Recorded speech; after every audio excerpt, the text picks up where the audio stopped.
Good morning, everyone. I'm Fei Chen from Hong Kong University of Science and Technology. Okay, I welcome you all, okay, to this prestigious 9th Convection-Permitting Climate Modeling workshop.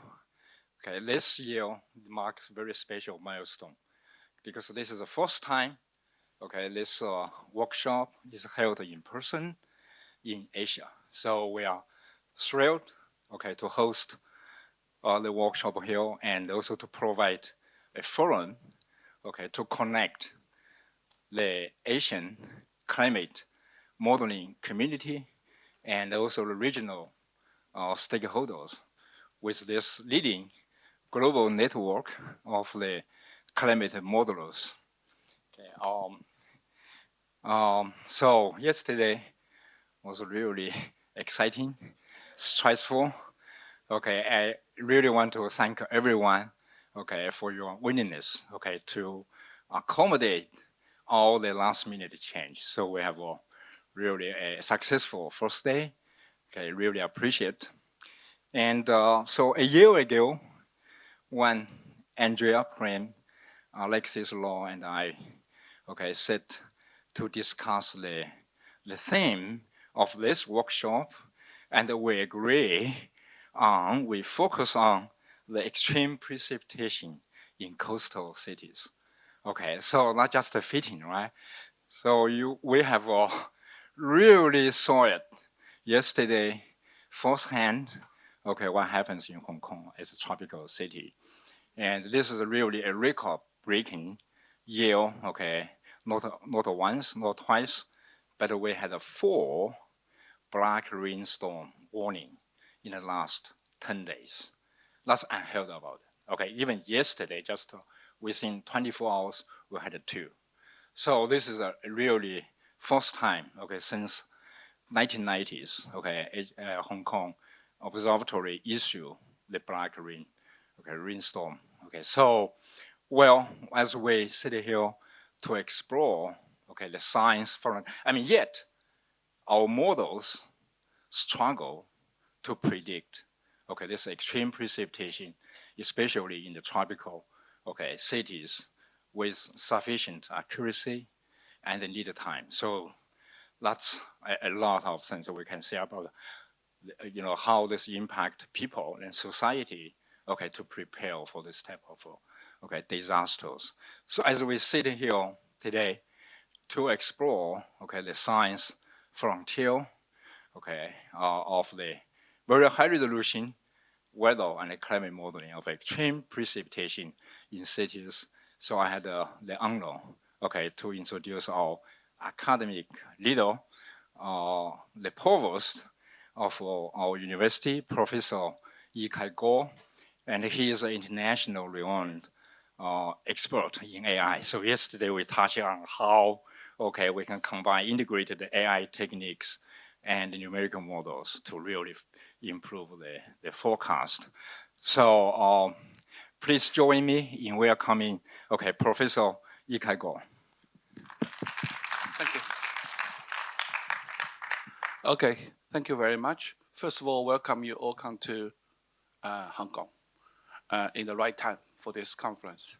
I think your prediction model is absolutely accurate. You predicted well. The meeting time will be the extremely precipitation, right? So when first I got the invitation, I was thinking, wow, you guys are really great, bring the weather in such a good condition for your field study. Yeah, thank you for coming. And please also predict tomorrow if it's going to rain or not, because tomorrow I'm going to fly out. So I'm a bit worried about tomorrow if the airplane will be scheduled. But they tell me Hong Kong is very resilient. As you can see, the 4 black storming condition, the city coped very well. And there's no flood in HKUST and no flood anywhere. So in a way, I think this conference or the symposium or the workshop is extremely timely, and I clearly see how important this subject.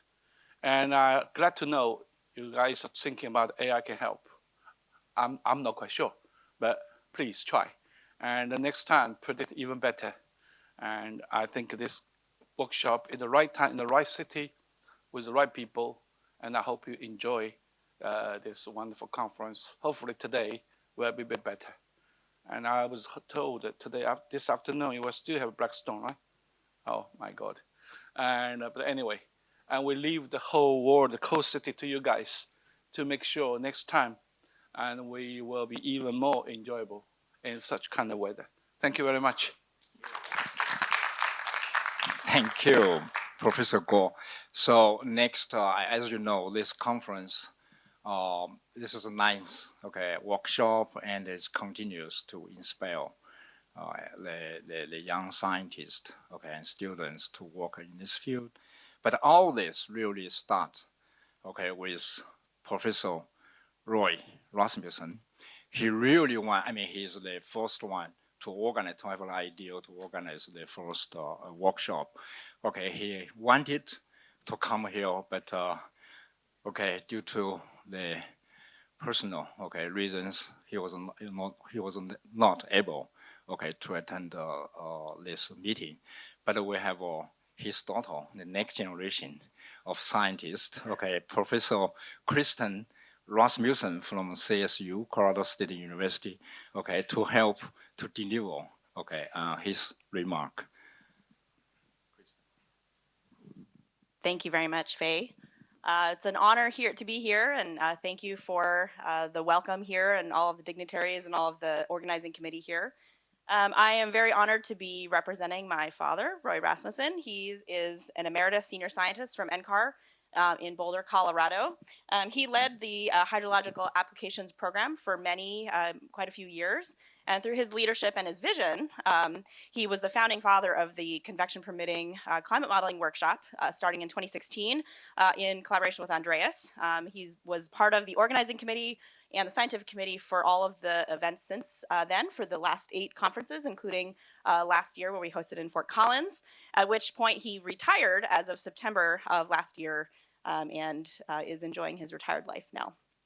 I wanted to just thank everybody for being here and to continue this legacy and this international collaboration.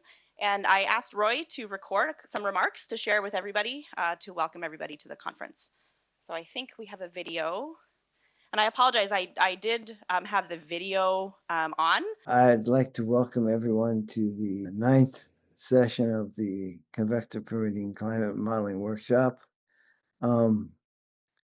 The upper diagram on the left shows the citations to this conference. And you can see that in 2016, we really started increasing the number of citations. And the blue are the Colorado headwaters where we started, and the red is the CONUS 1, and the black is CONUS 404. I'm sure you'll hear more about CONUS 1 and CONUS 404 during the workshop, so I won't spend much time on that here. What I will say is that the workshop is driven by the users, and as the users want to get together, I facilitated as part of the water cycle program workshops. And in 2016, we had our first workshop, based on attending previous workshops, we should have a good food selection. And I had smoked salmon, blah, blah, blah. And I couldn't get anybody to eat during the posted session. And so the students would rather talk about the questions than eat the food. So I know at that point that the conference was successful, and we've had 8 since then. The first one was back in 2016, and we've had 7 more since then to 2024, at which point I retired in September 6th, 2024. Here are the locations of the slides. As you can see, we've been around the world, and what we tried to do is host the next workshop at a location where people have involved. In Hong Kong, it's one area, South Asia, one area where people have been extensively involved, and that's shown by the yellow star here. So I'd like to thank Fei Chen, the conference organizers, the dignitaries at the Hong Kong University of Science and Technology for hosting the 9th Convective-Permitting Climate Modeling Workshop. Looking forward to the theme of this workshop, which is extreme precipitation in coastal cities. One of the themes for the workshop has been the international collaboration, and I'm happy to see that this the international collaboration will continue, and I hope that this workshop theme continues along those lines. I wish the conference organizers a tremendous amount of success, and we look forward to the outcome of the workshop. Okay, thank you. Great. Thank you very much. And don't leave. And Roy, okay, hired me, okay, at NCAR about 6 years ago, and I've worked with him since, and I was his deputy director for the last 10 years, okay, before I joined NCAR. So he was really the best mentor I ever met, and also my best friend at NCAR. So I wish him well. And we have a small token, okay, for him. I want you to read, okay, these words. Ah, On this page. it says Roy, first in the CPCM lineup.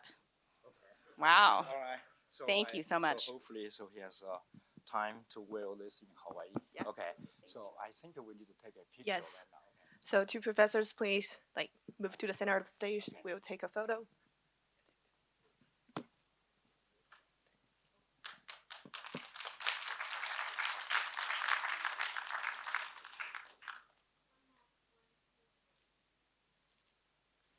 Thank you. And please, two professors, remain on stage for a bit longer, and may I invite We have Andy, okay, Prein, to give a welcome as well as the workshop goals, okay, and objectives and why we are here. Thank you, Faye, and a warm welcome also from my side. It's great to see so many familiar faces and new faces in the room. Before I have some slides, maybe you can bring them up. Before we start, I really want to thank the local organizers. It's not only Hong Kong that's resilient, it's also the organizing committee. It was fantastic how they handled the situation yesterday, and just the whole setup here is really well organized. So join me in thanking everybody that is involved here in Hong Kong.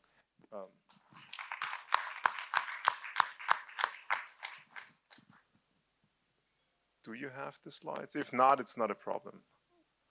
Like I had a similar slide to what Roy and Kristen showed with the diagram where you saw the increase in citation rates in our field. In 2016, when we started this workshop, there were about 300 citations for convection permitting, convection resolving modeling. Nowadays, we are up to 800, 900 per year. This is just showing how fast the community is growing, and I think shows that the community is maturing over time, but also shows that meeting in person is probably more important than ever because the volume of science that is produced in this field is increasing exponentially. So I'm really happy that we all here and all share our ideas and our new scientific insights. As you know, the workshop theme is extreme precipitation in coastal cities.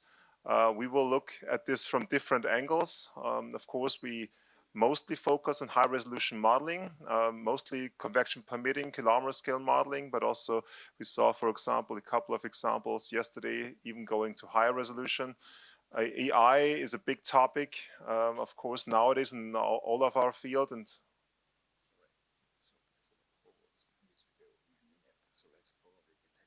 okay, I can continue, afterwards, So now may I invite all the keynote speakers to come on stage to take a group photo.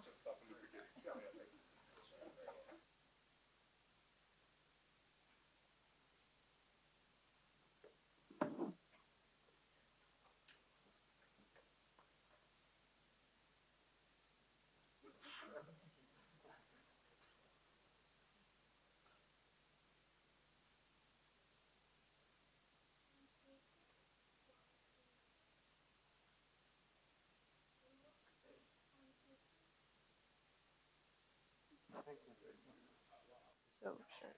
Okay, thank you. So now we'll take a photo from here of everyone. So for those who are sitting on the two sides, may I invite you to come to the aisle or to the center so we can include you in that photo. No worries. I won't start from the beginning. I was talking about AI as far as I can remember. And really trying to understand how we can integrate this in our research and how to really join forces between AI modeling and physical modeling, I think would be a great major theme to talk about during this workshop. Additionally, what we really, and I think Roy talked about this as well, is to bridge the fields of scientific research with going down to impacts. So a lot what we are doing, and of course the theme is about this as well, is extreme events, and extreme events are changing rapidly with climate change, and we see devastating impacts globally, how we best can support to build more resilience on a global scale. We saw a couple of examples yesterday, even from Africa, for example, for developing countries, would be really important to talk about. Last thing I wanted to mention, like, it's great to see that many of you in the room.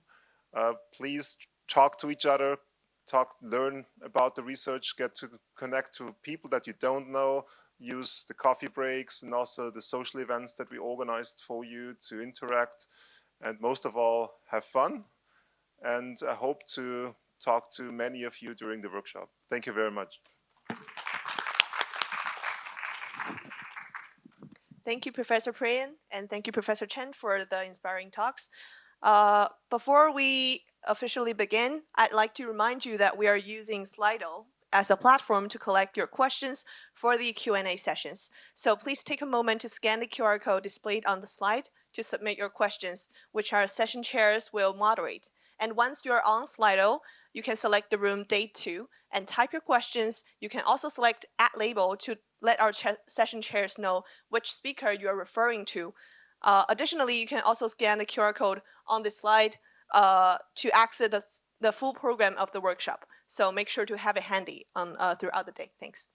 We will now begin our first session of the day. The title is Urban Environment Modeling and Impacts. The session will be chaired by Professor Jiachuan Yang and co-chaired by Professor Seon Ki Park. Please welcome our chairs. All right, good morning, everyone. My name is Jiachuan Yang. I'm actually mainly working on urban climate model, and we actually have our co-chair, Professor Park. So our first section today will be the urban climate modeling section. And let's welcome our first speaker, Professor Yongjiu Dai, Chinese Academy of Science, to talk about the Common Land Model version 2024.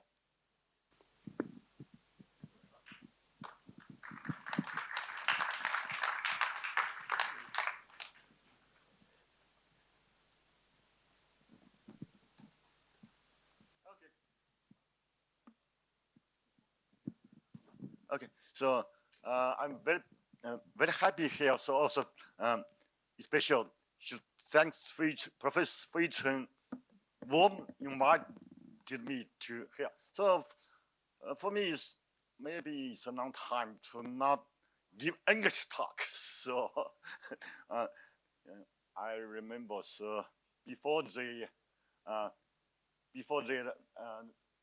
maybe 8 years ago. So much problems on the international travels. So this is the main reasons. So I come from the Sanxi University in Zhuhai, just the west, the Pearl rivers. So the direction distance maybe 50 kilometers away. So everybody talk to the bright readings, warmings. The Hong Kong and Zhuhai is the same reasons. So I think so much readings. So you talk so the convection, so permitting, so climate modeling, also they got their storm field trials. So I think why so much the storm. So in Hong Kong is some if the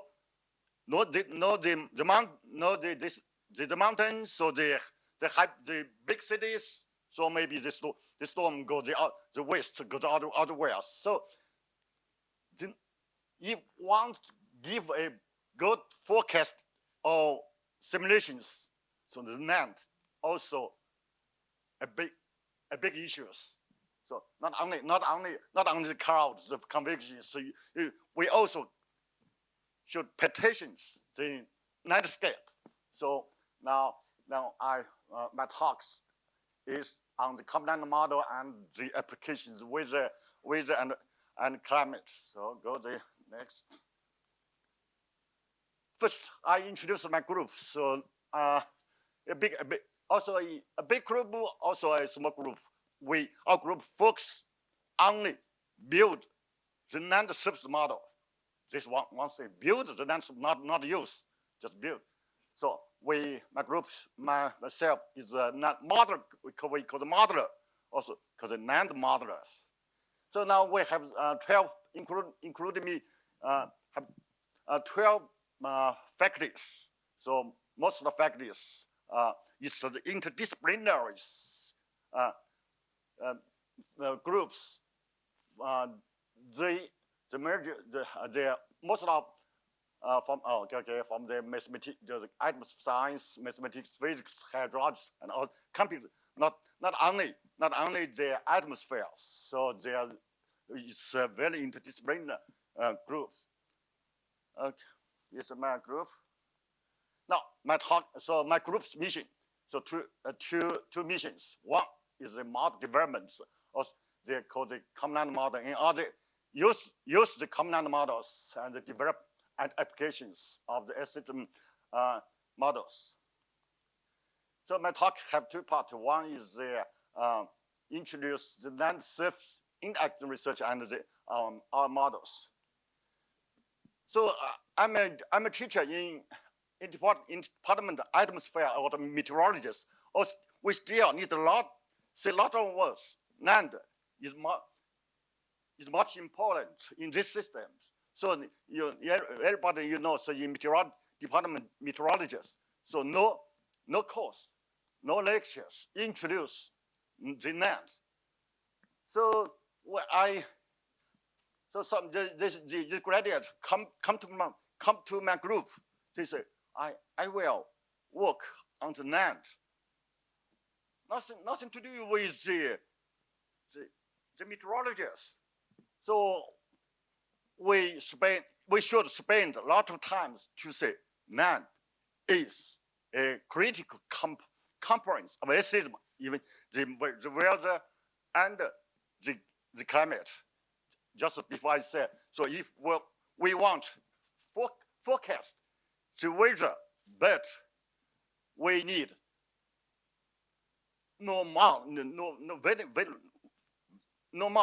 on the mountain, on the cities, and the ground otherwise. So there are a lot of works, there are a lot of papers talk to NAND, how much important on NAND, so that in actions. So maybe in the high school, so we say over 50% of solar energy is absorbed on surface, and then in fact the atmosphere otherwise. They have a lot of works on the impact landscape on weather and the climate.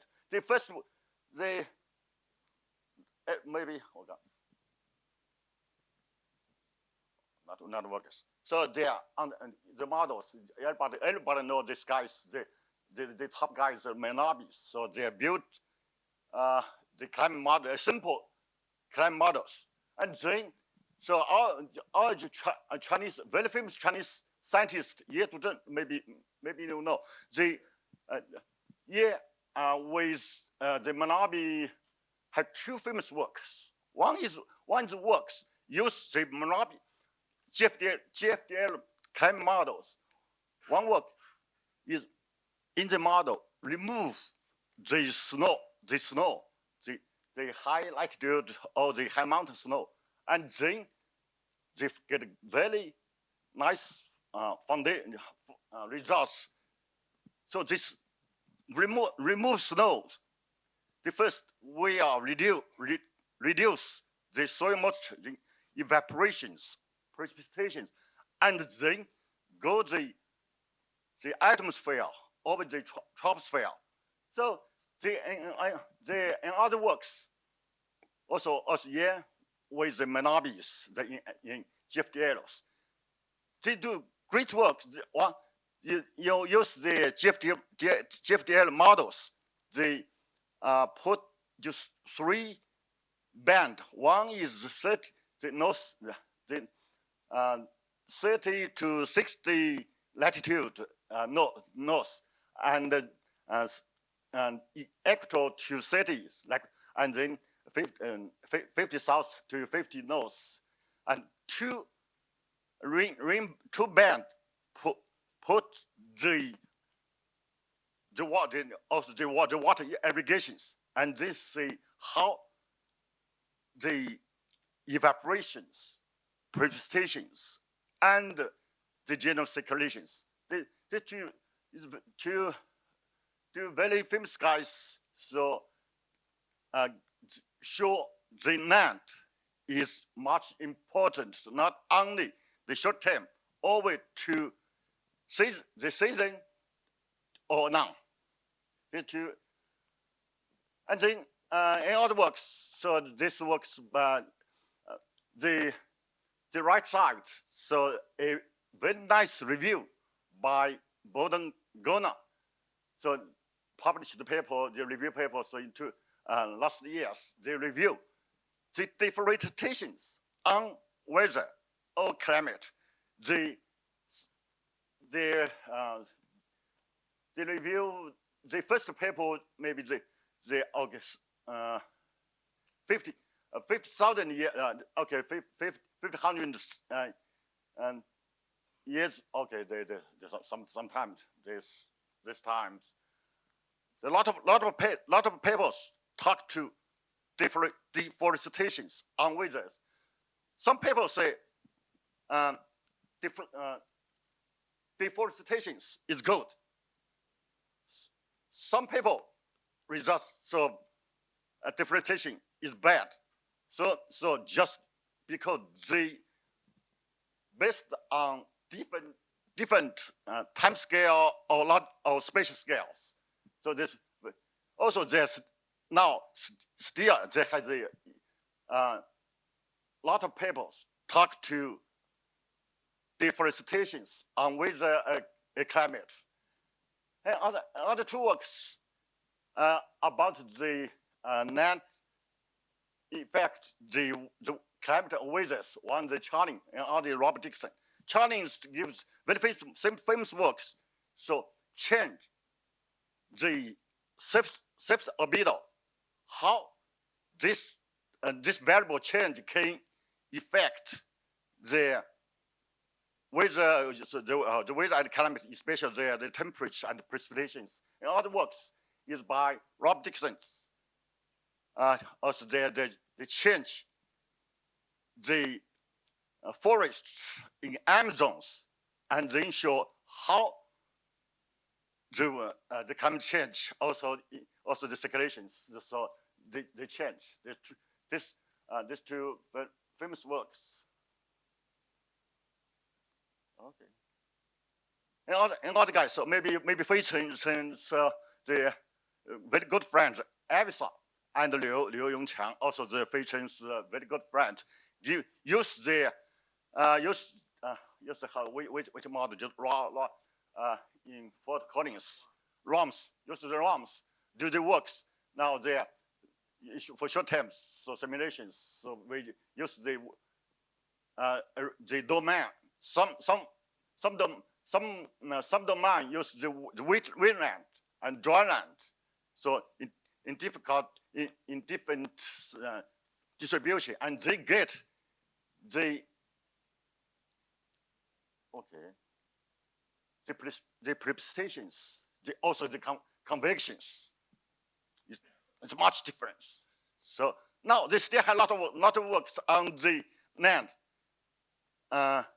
conditions on weather and climate.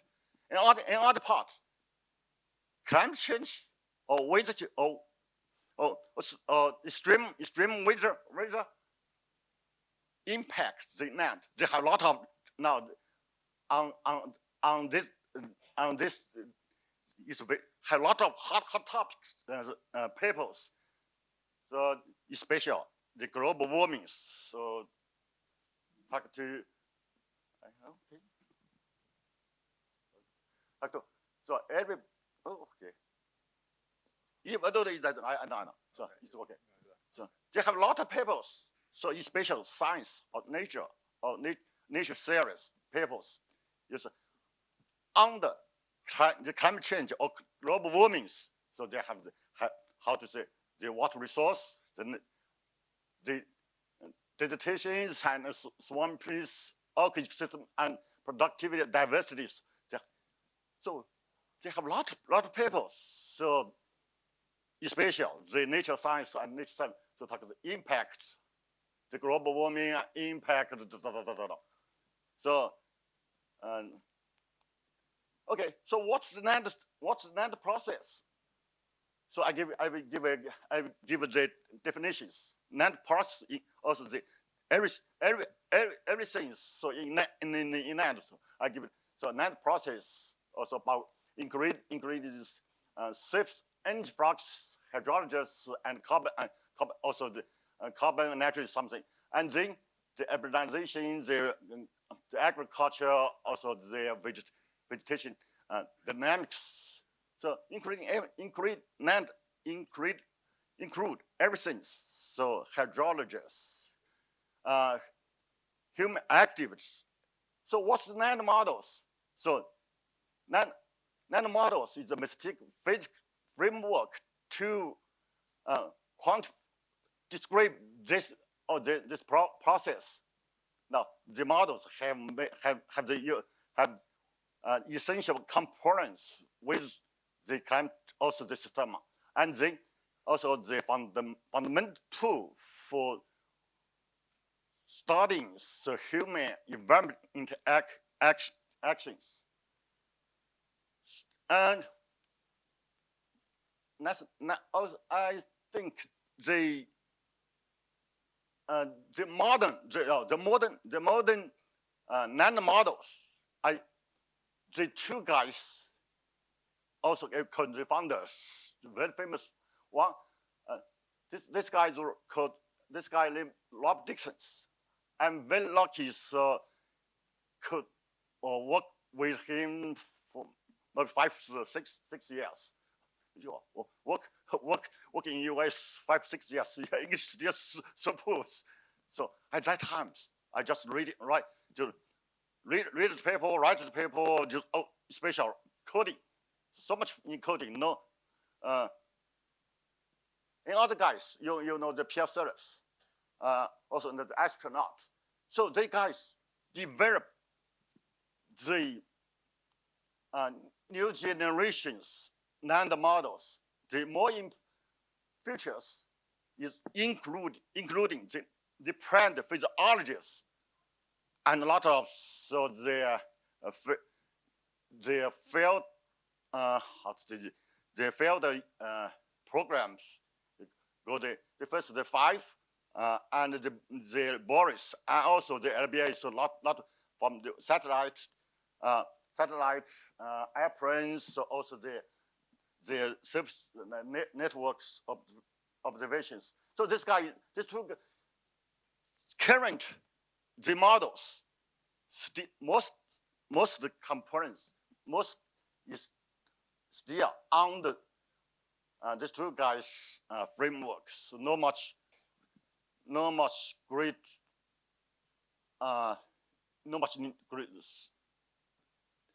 bright news. So still the framework how these two guys work. So maybe some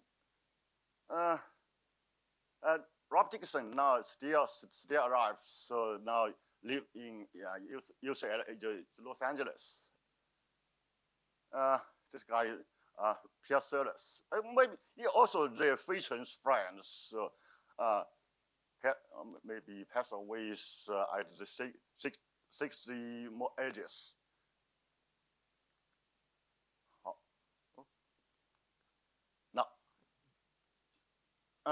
everybody talk to the assist modeling.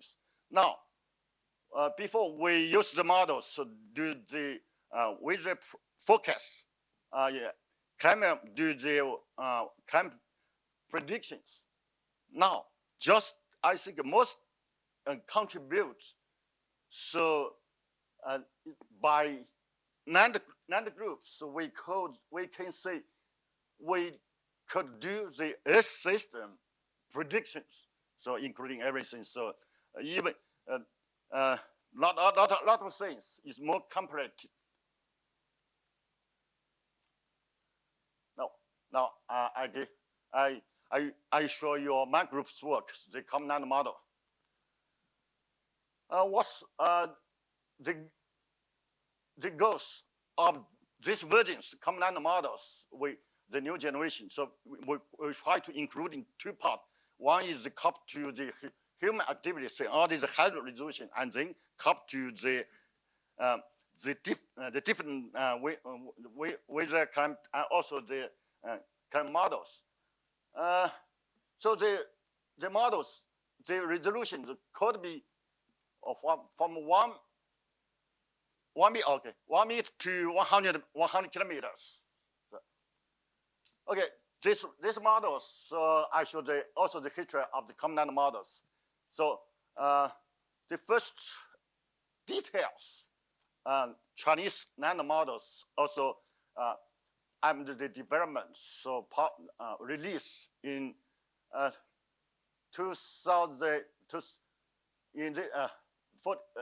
1994, and then so I maybe I go the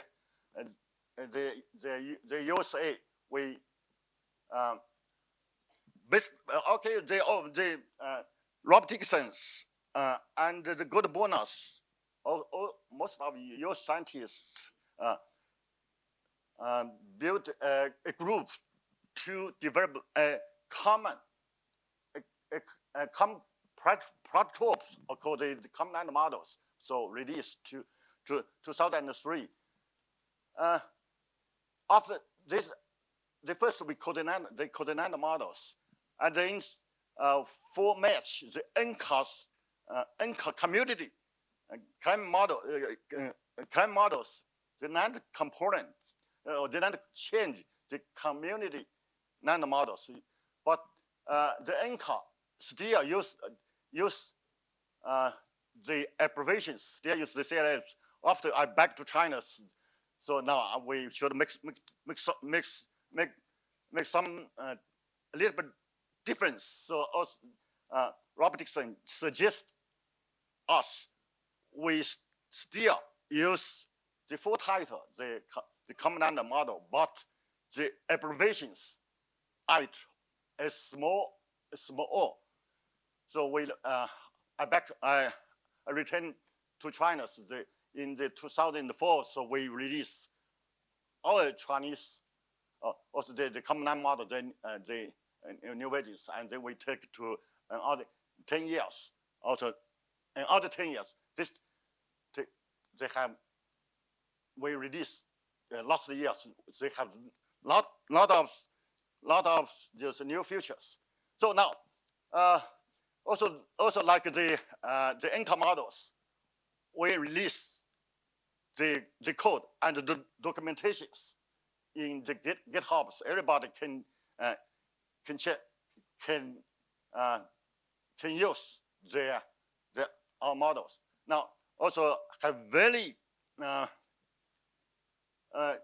details the documentations. Now they are taking notes. There's book, also the books, taking notes and use guide and source code. Also I'm very proud that we have very nice data platform, or we can call the comma 96 data platform. And in order we also build evaluation systems, and then we can do super high resolutions. So the downscannings and also the parameter observation and data simulations. So we published eight books. So very heavy books. Okay, so now so we go a little bit details on the new visions and future. So maybe have no time, just go. So one on the model spatial grid. One the traditional the latitude longitude grid and unstructured grid, hydrologic unit grid. So this one, and why the net you need the unstructured grids just because there's somewhere they have the very high heterogeneity. So it's also to follow the impasse.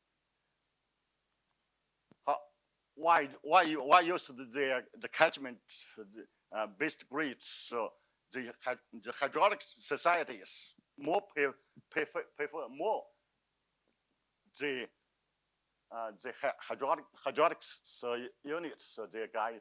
So now the grid under the grid. So we still have the subgrids called the glacial wetland, urban, and vegetation, something like so. On the vegetations, we still have the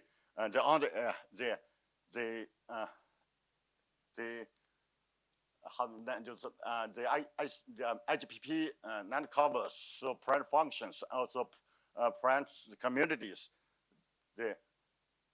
So why do this? I skip. Okay. We still do a lot of works, especially on the soil data.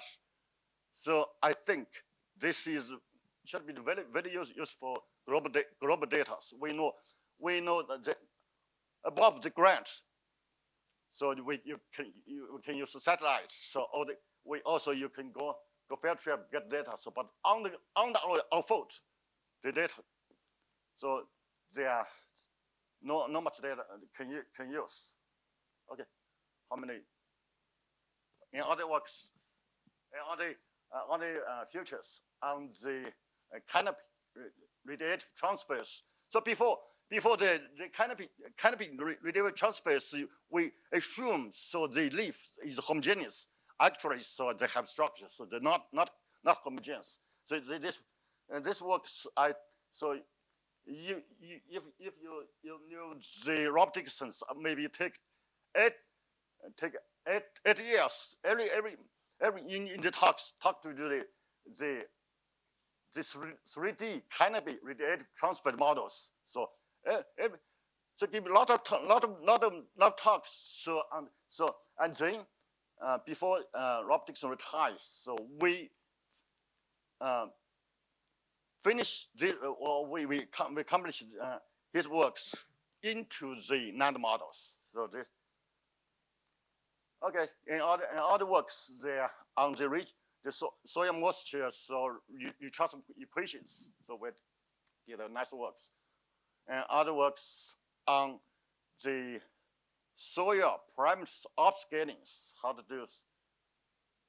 So we do the NAND modeling. So the more difficult things is the scale. The downscaling and upscaling. So also we do okay, just I skip here. The river routing. So we also do some works. Flooding. Okay, flooding. So it also is a nice. So we do a nice works on the Beijing. So just 2 weeks ago, so Beijing had flooding, so inundations. So also we can do that kind of simulations. Okay, I skip. Including the biogeochemistry models. So okay, I go to the. So the models we can do have built the techniques of scannings, also the downscannings. Now we do the very actual high resolution simulations on the modeling. So okay, so we also copy the NAND models. Now our group's NAND models is the components, the Chinese operational wager forecasting model, the Chinese asset model, and the CWolf. Maybe something safe is finished by Xin Zhongliang University of Maryland. So we have a lot of, and they do some simulations and validations. Okay, well,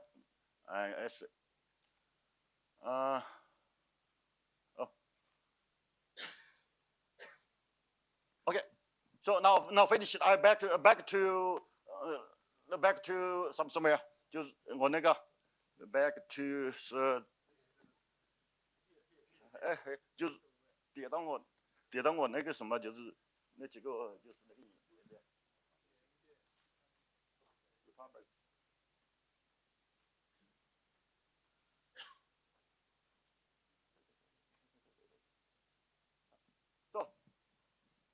Don't worry. What do you understand? How much you understand? No, not this one. Don't worry. So how much you understand what I talk? So you just go to Weber. They see all the code, and the outside, and our documentations. So all the documentation in Chinese. So what you the formulation, so it's easy to understand. Don't worry, we have a Google Translator nowadays. Don't worry.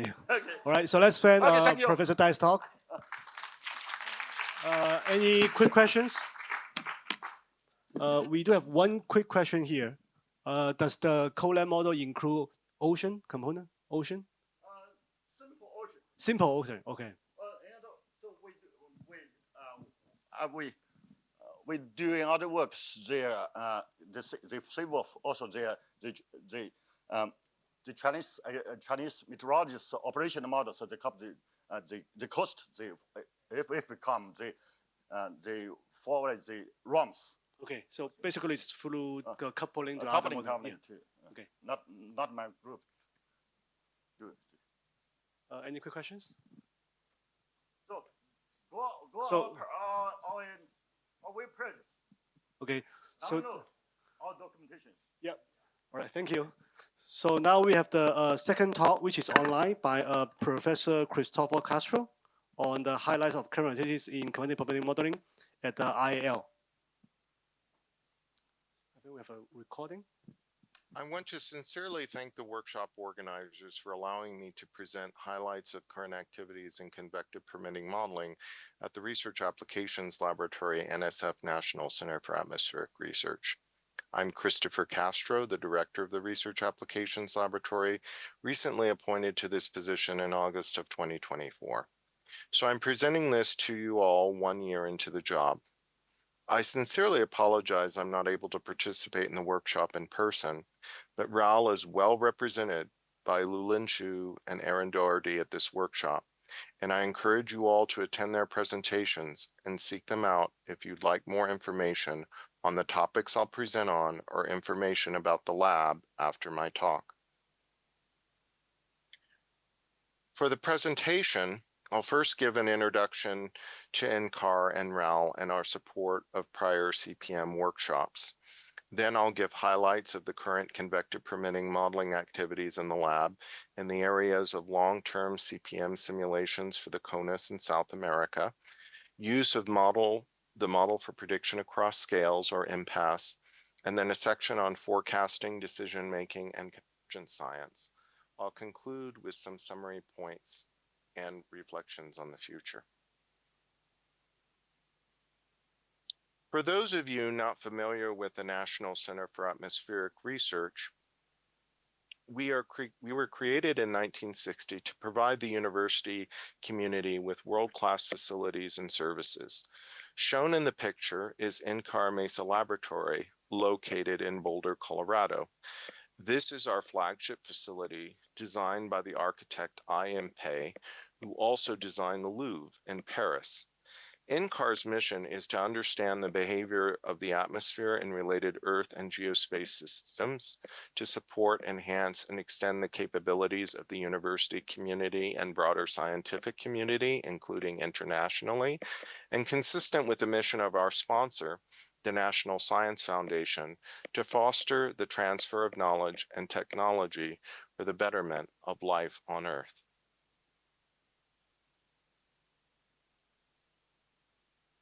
The Research Applications Laboratory within NCAR employs about 190 people, with much of our work coming in the form of externally sponsored research. Our mission is to conduct fundamental and use-inspired research that contributes to the understanding of the Earth system, extends the capability of the scientific community, and transfers knowledge and technology for the betterment of society.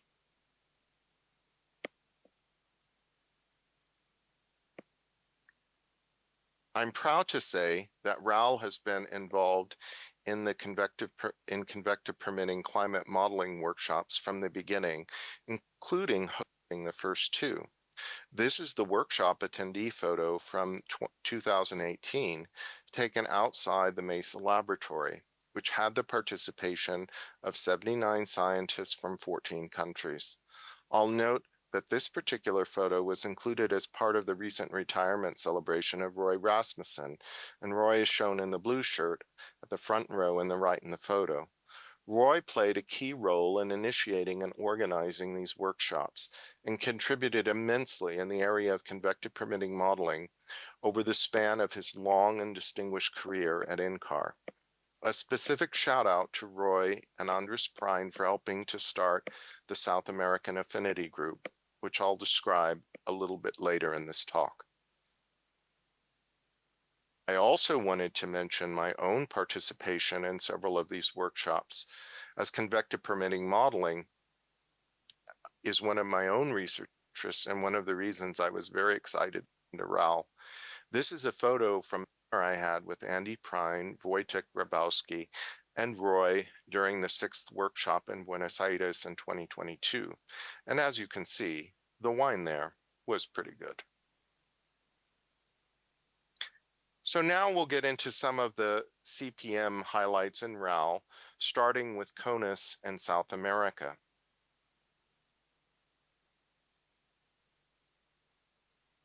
Within RAL, we've conducted 2 phases of long-term convective permitting modeling downscaling experiments over the contiguous United States, or CONUS, using the Weather Research and Forecasting Model, or WRF, for historical simulation and climate change projection. I'll focus here to the most recent CONUS 2 simulations. In contrast to the prior CONUS 1 simulation, which used a pseudo-global warming approach, CONUS 2 also incorporates the impact of changes in atmospheric circulation, as realized from the Community Climate System Model, or CCSM. This now allows us to consider the impact of both thermodynamic and atmospheric circulation changes.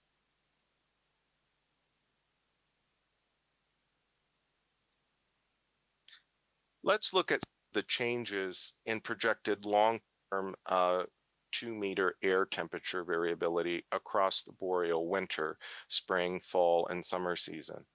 What's striking here is the reduced variability in the future projected climate in CONUS 2, partly reflecting Arctic amplification in boreal winter. This is highlighted by the red box on the top row of the figure, which is December, January, February, the boreal winter months.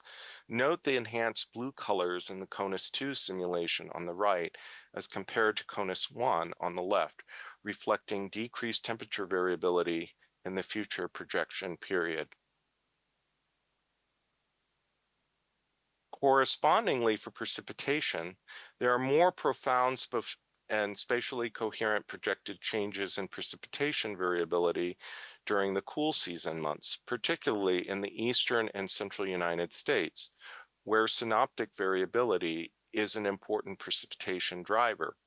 Here I've highlighted both boreal winter and spring periods, December, January, February, and March, April, May. We can see decreased precipitation variability along the east coast of the United States in the Midwest in the future projection period. A focus of interest in RAL is future projection of snowpack in the western United States, where Colorado is located. Mountain snowpack is critical for water supply in our region. Even though precipitation is well simulated within the KEYNOTE simulations, the corresponding snow water equivalent, the snowpack metric, is underestimated. Investigations are ongoing as to the potential causes of snow water equivalent underestimation. Possibilities include underestimation in observed snowfall, biases in modeled temperature, solar radiation, and near-surface wind speed, and land model physics uncertainties.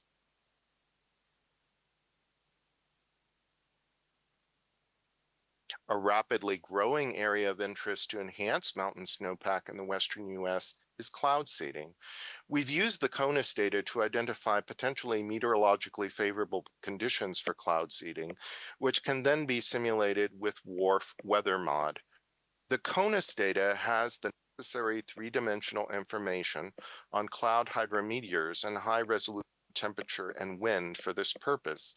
Shown here is an example of the frequency of seedable conditions for the Yakima River Basin in Washington State during the cool season months of November to April, for both ground seeding on the left and airborne seeding on the right.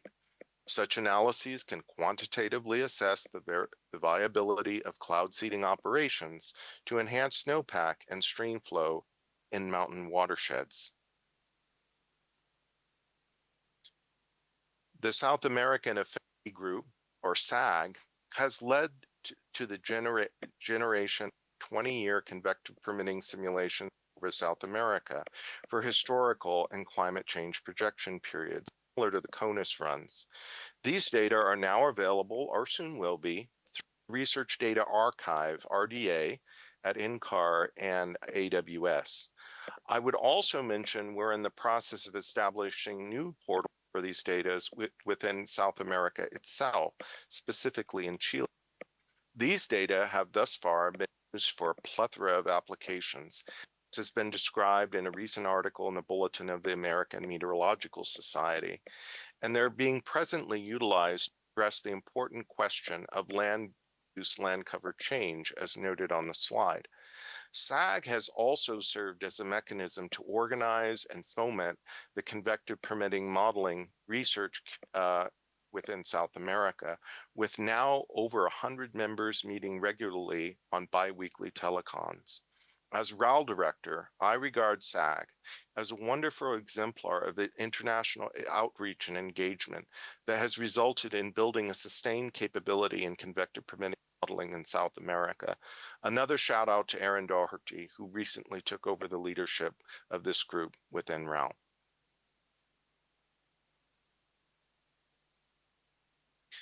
The next topical area is the model for prediction across scales, or MPAS.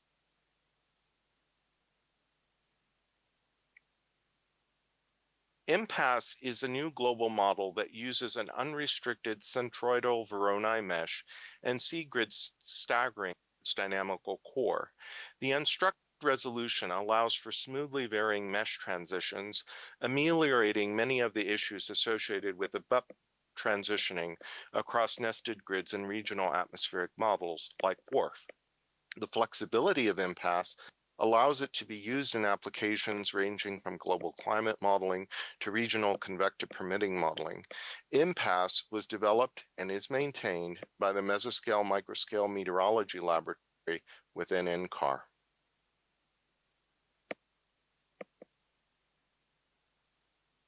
Within RAL, we have started to transition to MPAS from WRF, contributing to NCAR's broader efforts in Earth system predictability. Here is an example of using MPAS high-resolution 4-kilometer mesh over the central and southeast U.S. Convective permitting applications of MPAS so far have shown similar performance to a model like WRF with respect to representation of convective structures, propagation, and timing, as you can see qualitatively in the animation. We are presently using MPAS with convective permitting refinement over the CONUS to create new benchmark data sets. There are tests here that can be directly compared with WRF-based CONUS simulations.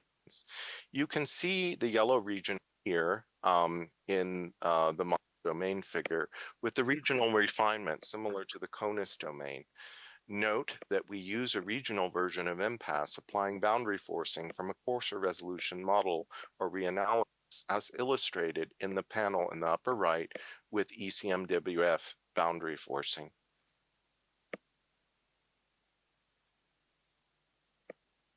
In an MPAS community collaborative effort with including Hong Kong University of Science and Technology, we're using MPAS at sub-kilometer city scale with urban modifications over the Hong Kong region. Here in the figure is shown the 2-meter air temperatures for sample simulation within this effort. Note the presence of a strong urban heat signal over the most urbanized areas of Hong Kong, which has implications for convective processes.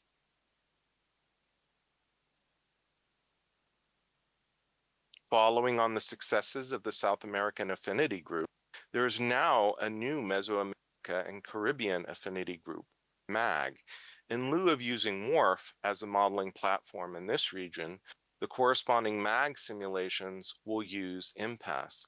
The first step is to conduct a 1-year-long MPAS simulation with 3-kilometer mesh refinement. Shown on the are the results of some early testing simulating Hurricane Maria over Puerto Rico in September 2017, comparing MPAS and rain gauge data. The plot on the bottom shows the MPAS versus I-merge precipitation for the latter part of September over the Mesoamerica region.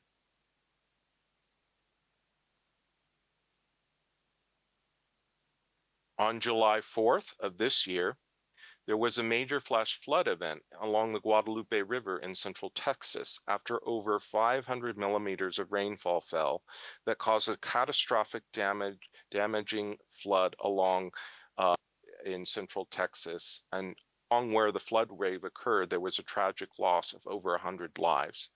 A retrospective MPAS simulation of it shows it shows that MPAS represents the extreme rainfall event better than the current operational convective permitting model system used by the U.S. National Weather Service, the High Resolution Rapid Refresh, or HRRR.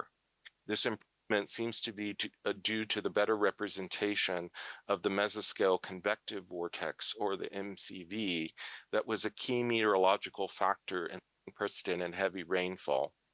Raul has done some other event-based simulations with MPAS as well that I don't have time to show here. For example, to look at cloud icing in the winter in relation for purposes of aviation safety.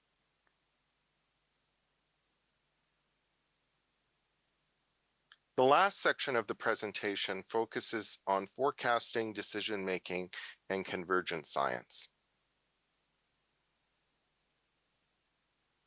With respect to forecasting, Raul has been instrumental in developing the MET+ software package, which provides a versatile verification toolkit that can be applied at convective permitting scales for a variety of applications.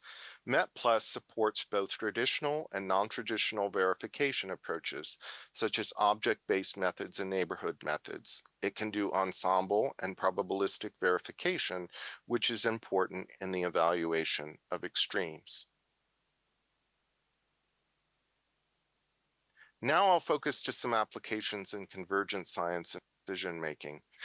Here is an example of convective permitting simulations over Alaska for a project led by Andy Newman.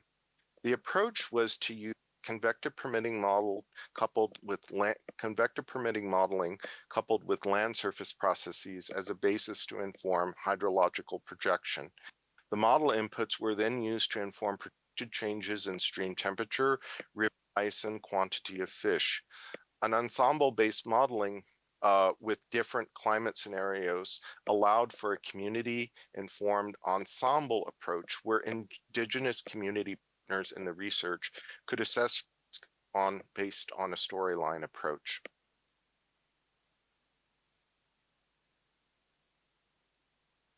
To convective extremes, we've had a long-term relationship with the U.S. Bureau of Reclamation, the federal agency that manages water resource infrastructure in the western United States, for example, the dams within the Colorado River Basin. The need here is to assess probable maximum precipitation for purposes of dam safety. Shown in the center of the slide is the representation of the changes in the most extreme precipitation, the top 10% of the distribution, at a dam site location using the CESM2 large ensemble. The blue curve represents results from the global model, red statistically downscaled, and the dynamically downscaled with WRF. Dynamical downscaling via the convective permitting model simulation, as you see, adds substantial value to the representation of changes in the most extreme precipitation. We can similarly use convective permitting modeling to simulate historical extreme precipitation to assess probable maximum precipitation, with perturbed boundary conditions to maximize the precipitation response, as shown on the right.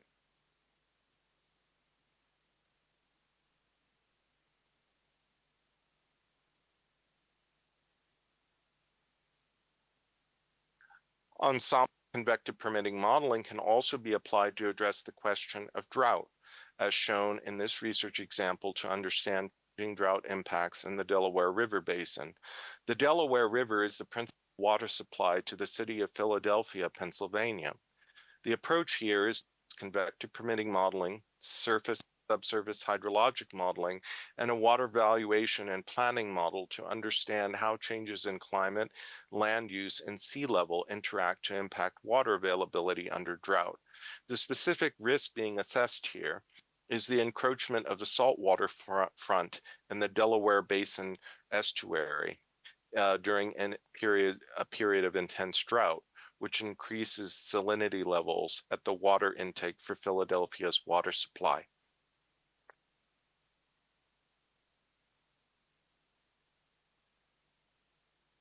Finally, I'd like to mention the new GWEX initiative, Humans and Hydroclimate in the United States, or H2US, that is being led in RAL by Tim Schneider, who also unfortunately was not able to in person at the workshop. The basic idea here is that anthropogenic influences occur throughout the hydroclimate system and impact surface, water, and energy exchanges through the combined impact of greenhouse gas emissions, land use and cover change, and water resource management. These influences can be profound at regional and local scales, but for the most part are poorly understood, and we lack the frameworks to quantitatively represent them in our modeling systems. Integral to H2US, as you can see from the schematic, is convective precipitation and mountain hydroclimate. And I hope from some of the previous slides that I've already made the case that a convective permitting modeling paradigm is necessary.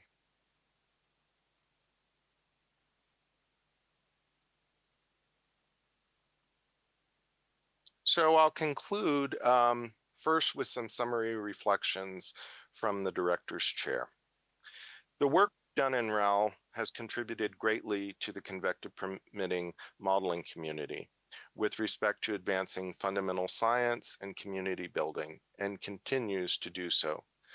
CONUS, SAG, and now MAG are examples of how we can create sustained research networks and data sets that are widely accessible and useful for decision-making and convergence science.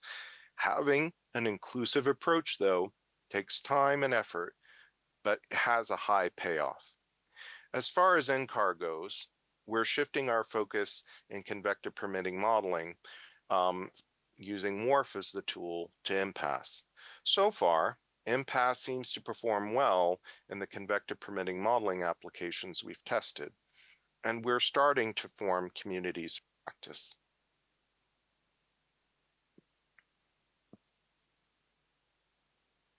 And finally, what do I think the future holds? First, more emphasis on ensemble-based convective permitting modeling for purposes of probabilistic risk assessment or storyline type risk assessment exercises tailored to an end user and directed to questions of extremes. More use of AI ML in our workflows. It certainly is not going to replace convective permitting modeling, but it will likely augment it. For example, in model parameterizations or as model emulators. Our community needs to find our voice and have a strategy here sooner rather than later, and whether we like it or not.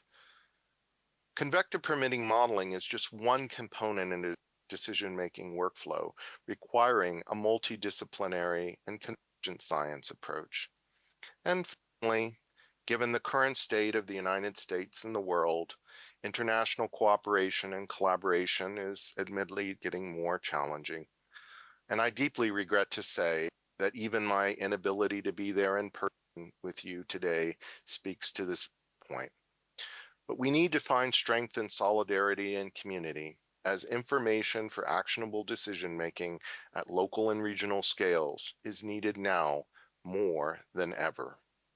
I wish you all well for a productive and engaging workshop, and thank you very much for your attention. All right, so I think Christopher is online. Yeah, I'm Yes. here. All right, any questions? Yes, please. Hi, Chris. Thank you for giving this talk. This is Andy Prein. I had a question concerning codex. Like, I know you were involved in codex effort in the past. Do you see this re-emerging? And I think RAL was involved in codex quite heavily in the past. Do you see this re-emerging, and what role would RAL play in this? Thanks a lot for asking that, Andy. Short answer is absolutely, and perhaps the reason I didn't focus on it in this talk was because we're not explicitly getting down to convective permitting modeling scales in Cortex quite yet.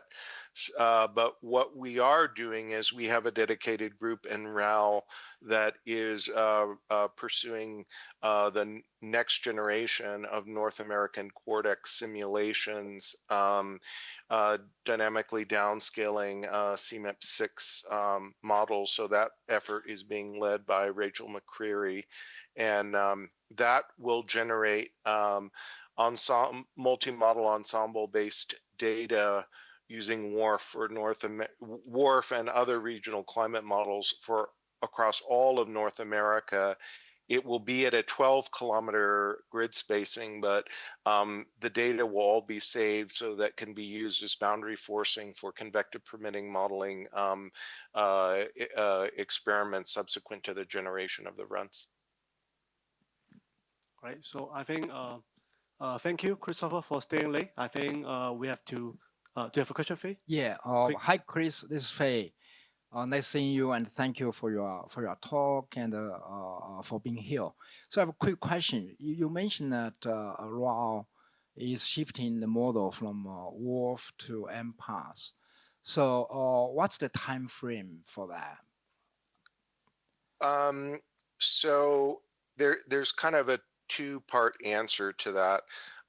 First is in terms of the logistical support for WRF, and that's a question we're currently considering at NCAR in relation to the changes in our federal funding landscape. So eventually we will shift to full support of MPath and then decrease or freeze the support for WRF and then shift that to the community.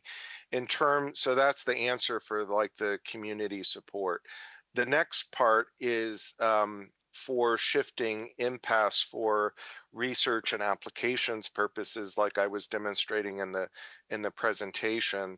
That's going to take a little bit of a longer time to do because we have a lot invested in WRF, a lot just in the modeling applications I showed in the talk, but in a variety of user-based applications that are being used for purposes of decision making. So we have a lot of investment in WRF.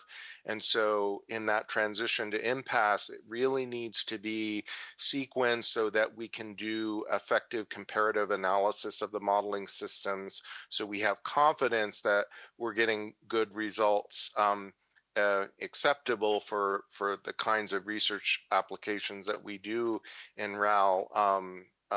And that's probably going to take the next several years. Thanks, Chris. All right, thank you, Chris. So we're going to move to the next speaker. Thank you for attending online today. So the next next talk will be integrating urban diffusion model into single layer urban model by Yilin Chen at HKUST.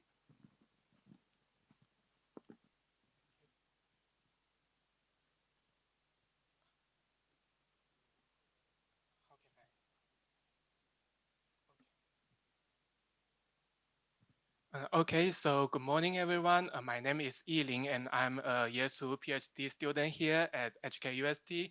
It was my great honor here today to present my work about the model development of simulating urban vertical profile of the bottom part of the urban atmosphere.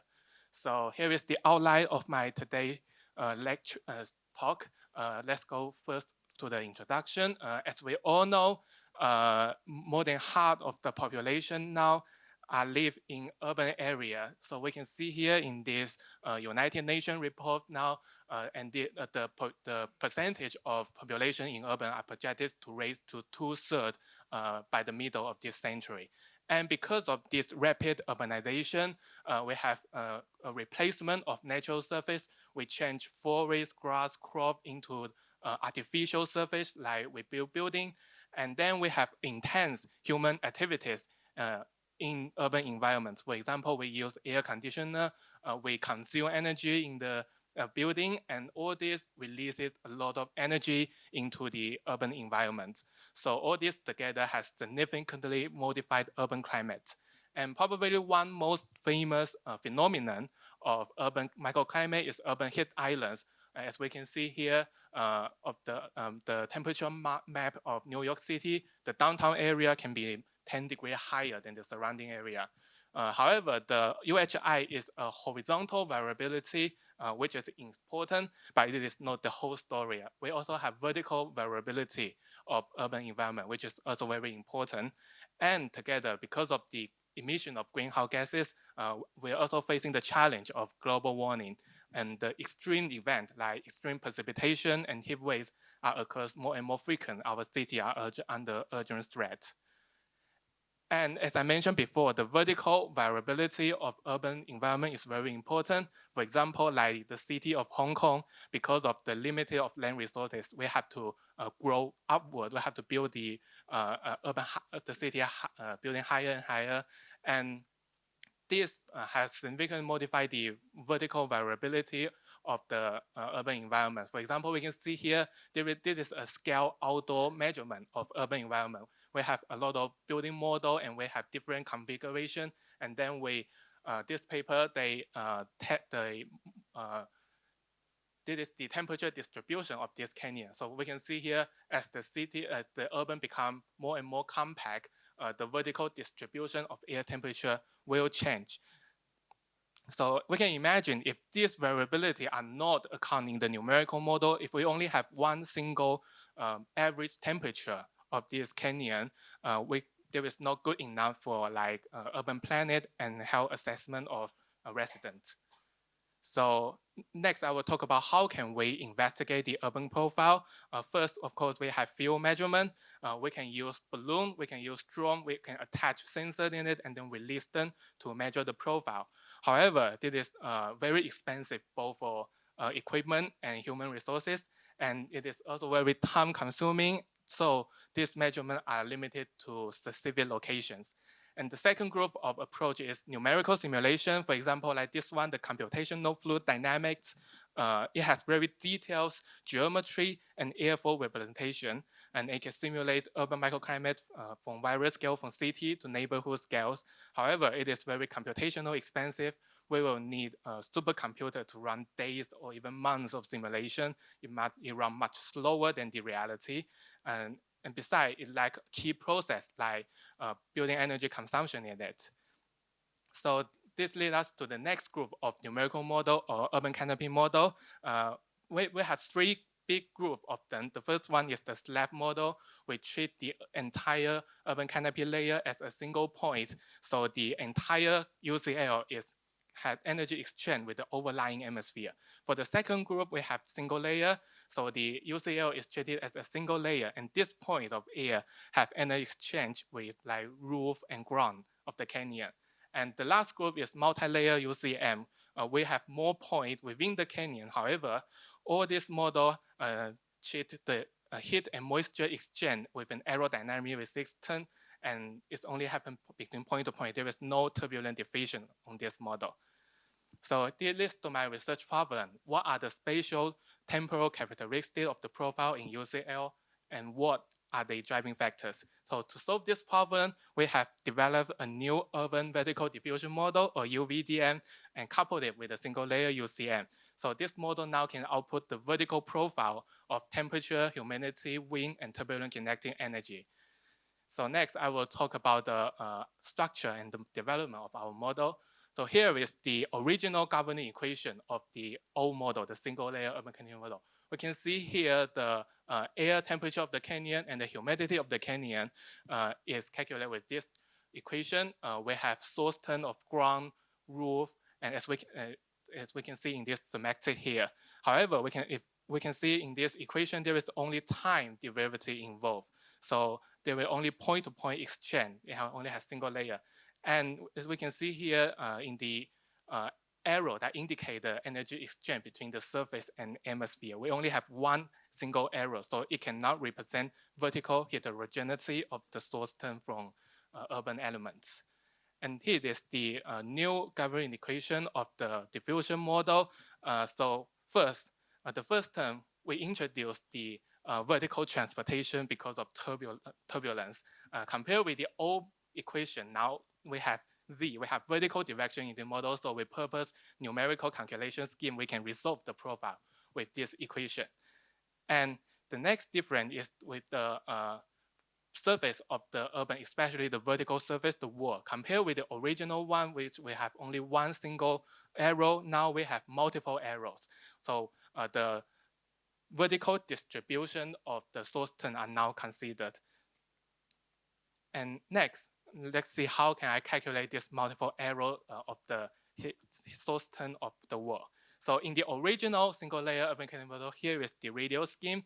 As we all know, because of the canyon orientation and the solar angle, the one building will cause shadow in another one. However, in the old model, the partly shaded wall are not the two parts, the shaded and the lifted part of the partly shaded wall are not diffusion. We only have one wall for one temperature, one energy budget for this wall, which is not good if you want to consider the vertical variation because the source term will always be the same, right?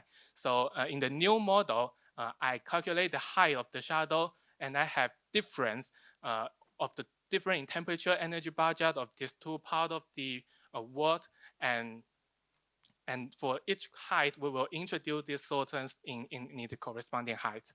And next, to calculate the vertical transportation, we calculate Km. So Km is calculated with turbulent kinetic energy with some parameterization scheme. So there is the TKE equation. We have vertical transportation turn, and then we have the production and dissipation turn caused by the building and vegetation within the canyon. So we can see that to calculate TKE, we need Km, temperature gradient, wind speed. So all these variables are connected with each other. So they require some implicit numerical solver. And then if we look at the TK equation here, now the unknown variable are wind speed. So we solve the momentum equation for the wind speed. We also have vertical transportation turn and the pressure production turn and drag production turn from the building. So now we have 5 unknown variables: temperature, humidity, TKE, and 2 wind speed of different direction, and we have 5 equations. Now the system are closed. So after the model is developed, I validated with different kinds of data. The first one is realistic measurement data from suburban Guangzhou. However, it is a reduced scale. The setup of the site is like this. So we run two simulations, one in July in summer and one in winter. And we have 3 points of temperature measurement within the canyon with the resolution of roughly 0.12 meters. And correspondingly, I set the model resolution to 0.08 meters. So here is the scatter point plot of the results. So from right ahead, the right-hand side is the lowest point, and the left-hand side is the highest point. So the bottom pass prediction is better with a rooming square error just above 1 degree Celsius. And then let's compare the interseasonal difference. The blue one is the winter case, and the red one is the summer case.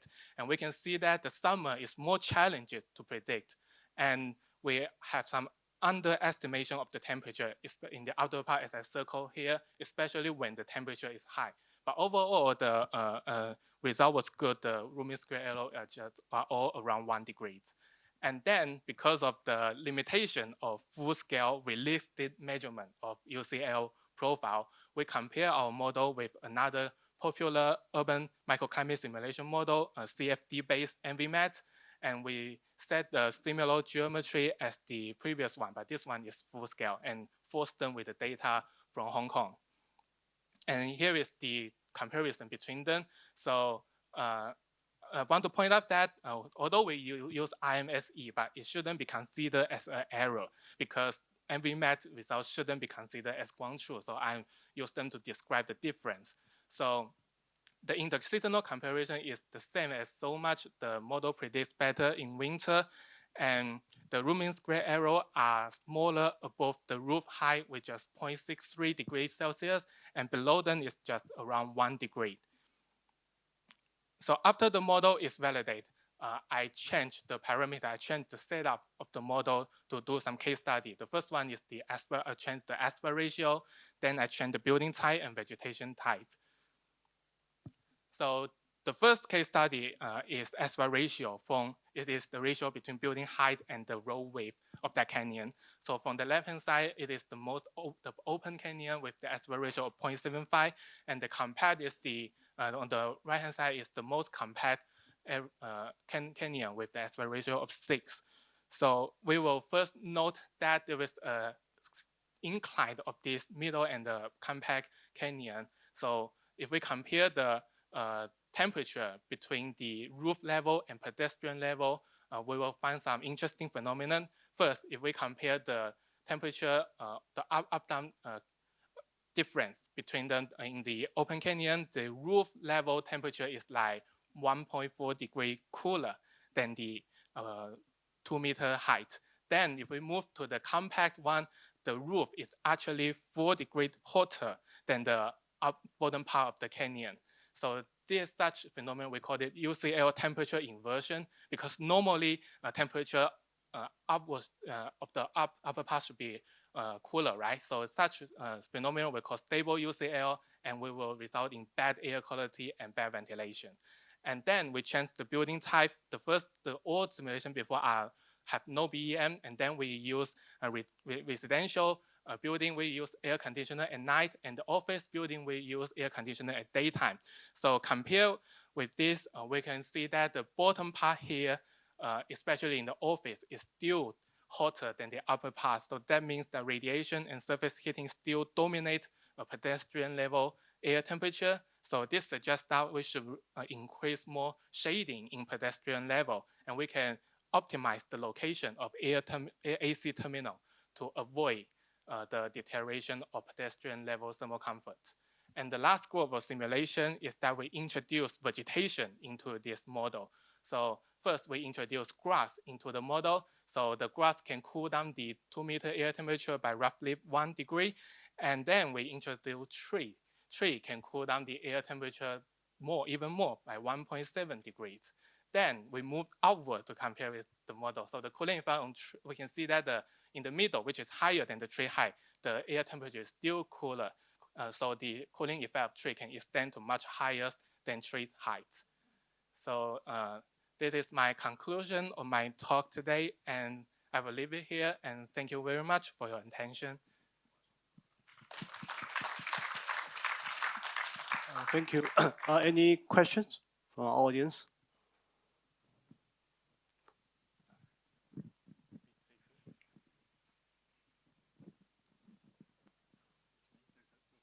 Okay, so a quick question. Looks like nice work. So do you have a plan to implement this model in MPAS? Yeah, that's very great and very important question. But currently, I haven't had the plan because to implement this model, because our model have building energy model, we have different power, and if we integrate into the regional scale or even larger scale, which could cause some like difficult in calculation stability. But it is very interesting if we can apply this kind of model to a large scale to see the variation. So maybe we can do it in the future. Yeah. Thank you. Yeah, we will try. Yeah, thank you very much for your presentation. Honestly, that you have did excellent job and thinking about turbulence, energy exchange, and so on. This is really, really well done. My question is, when you mentioned about that we go to the impact study now, you say that maybe we have three. In fact, we cool down the land surface if it's good, and also reduce the energy consumption and so on. However, that you also mentioned about air pollution before, so that you got more tree, then you got more inversion. Then is it going to be affect the air pollution as well? That got inversion and then you got poor air as well. So thank you for your question. So you mean that in the vegetation simulation, the bottom part is cooler, so there was cause some like air pollution problem?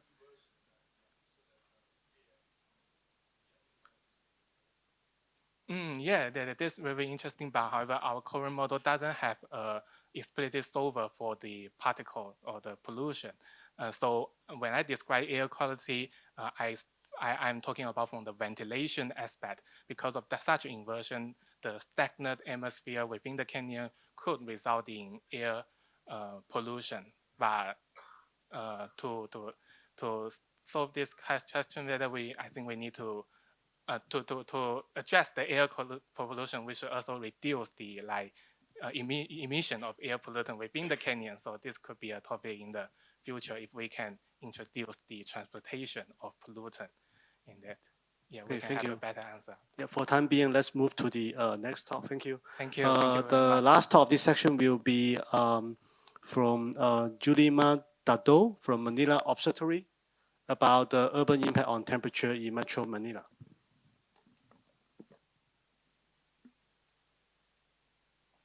Hello, good morning, everyone. So again, my name is Julie Dado. I'm from the Manila Observatory, and this morning I'm just going to talk about a work I did together with colleagues from the Meteorological Research Institute in Japan. So this is the title of my presentation, Analyzing the Urban Impact on Temperature in Metro Manila Using NHRCM-SPUC. I know that the conference is talking about extreme precipitation, but I'm going to focus on temperature in my presentation because this has implications on the extreme precipitation that we're also would like to look at and further study in the coastal city of Metro Manila. Okay.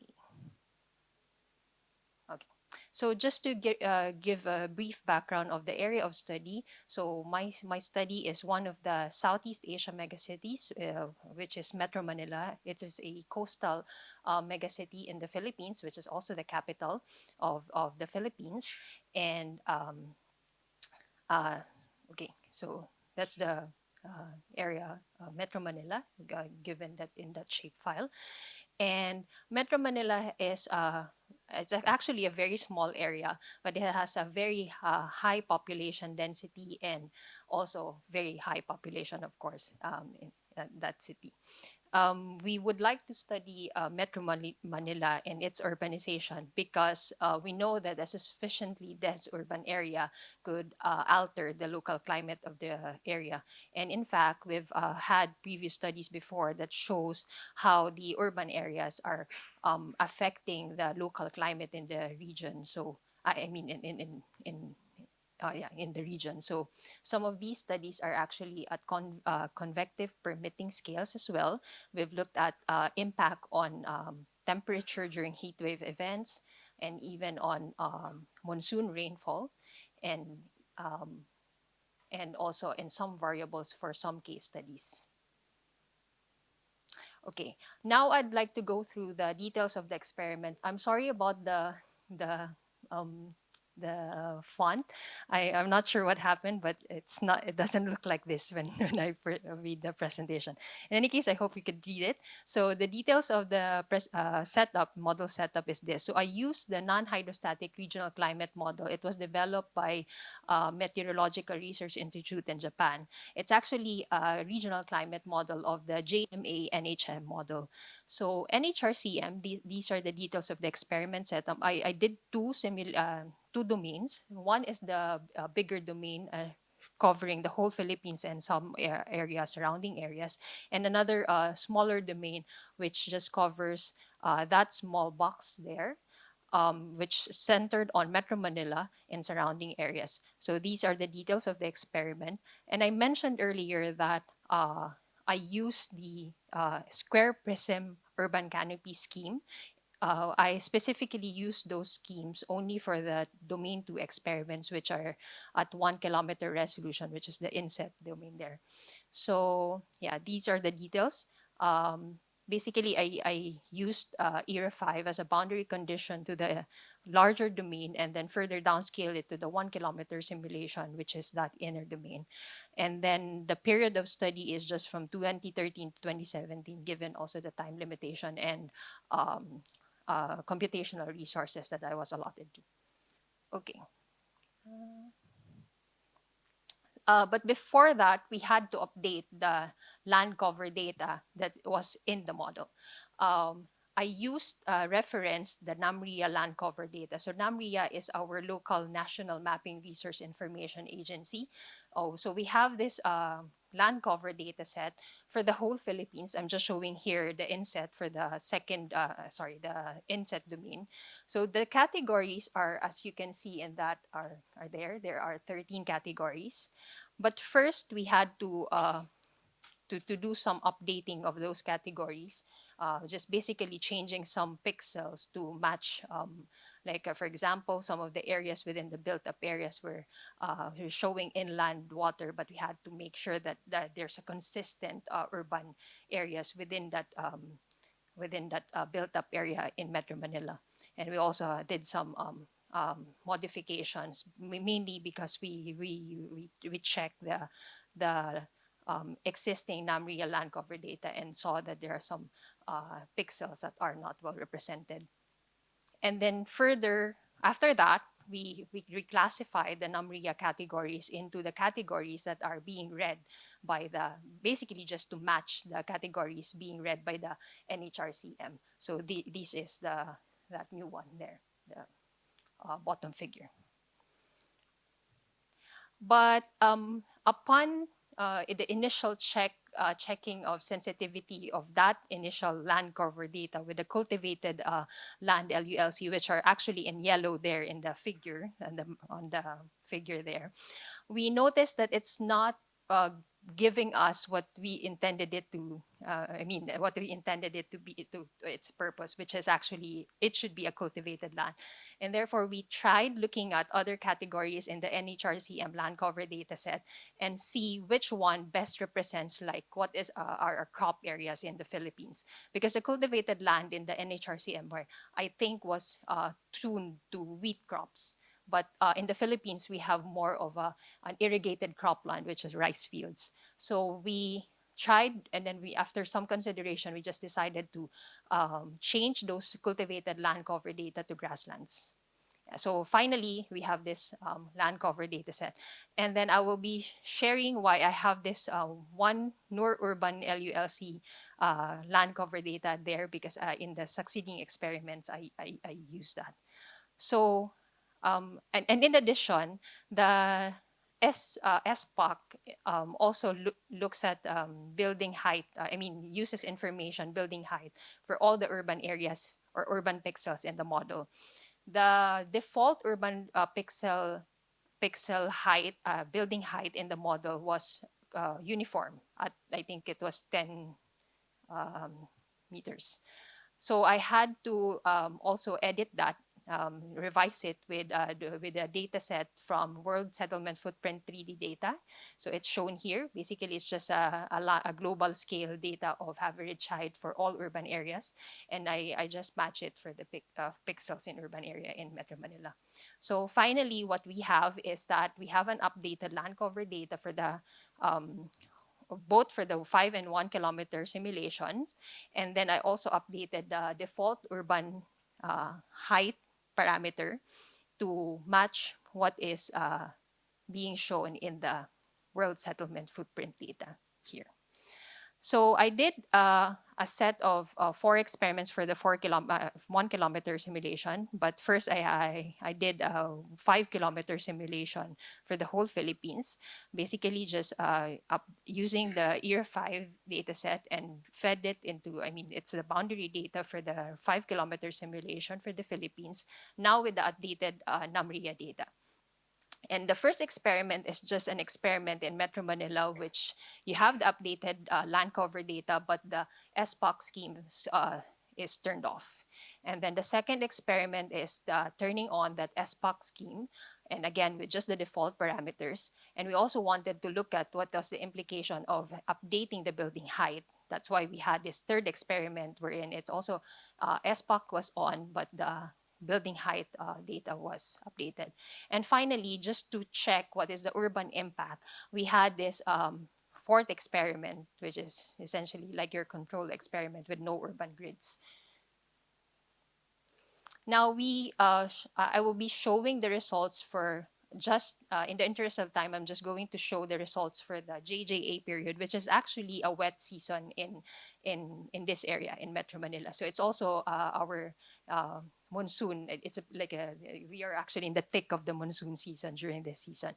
Again, I wanted to focus on this because first on the temperature, we wanted to make sure that it's getting the temperature right, and then we will be checking what are the implications in relation to precipitation and also extreme precipitation in the area. So what we saw is that as expected, NHRCM-5 was simulating higher values of temperature within the area, Metro Manila, but again with finer details because we downscaled it. And then there are noticeable differences for all the 4 experiments that we did for the different setup. And again, this is just because we are really seeing that the model is sensitive to the lower boundary information from the different vegetation and also on the representation of the urban canyon processes. We also tried to compare the JJA mean monthly temperature against observation stations, available observation stations. However, we don't have a lot of stations in the Philippines, so only a few stations passed the completeness test for the period of study that we are analyzing, which were sadly just only on the northeast section of the domain.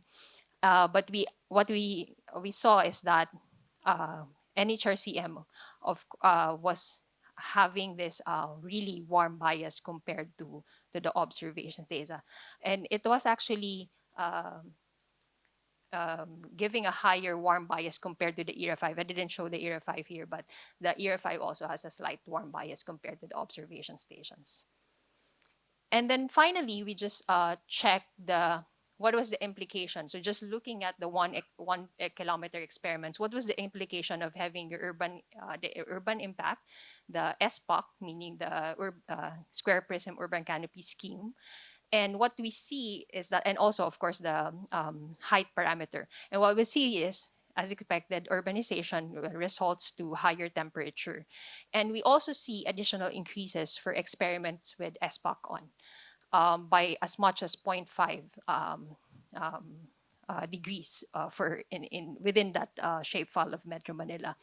A little bit slower compared to this one for the height parameter, because when we edited when we changed the height parameter within Metro Manila, it was giving you only concentrations of also in high areas, concentrations of higher temperature. And then when we further look at what was causing this additional increase in temperature for the SPUC scheme, it was really the not the sensible heat, but this was really the decrease in the latent heat flux of simulated additional decrease in latent heat flux when your SPUC scheme is turned on. So again, making the case that with having that SPUC scheme on, you are now the partitioning of the fluxes for the urban area, in particular with more decrease of latent heat flux has implications on the precipitation processes in that area. And we also looked at the daily temperature, the profile of the daily temperature for that period that we are looking at from 2013 to 2017. And we see that further downscaling simulated more higher temperature values, as you can see from having that not so visible here, but the downscaled experiments. And then there's also a shift in the temperature distribution for the experiments with SPUC scheme on. And it's here. Yeah, just to summarize quickly my talk. So again, I just so I have 1 minute left, so this is the summary. And yep, I'm open for questions. Thank you.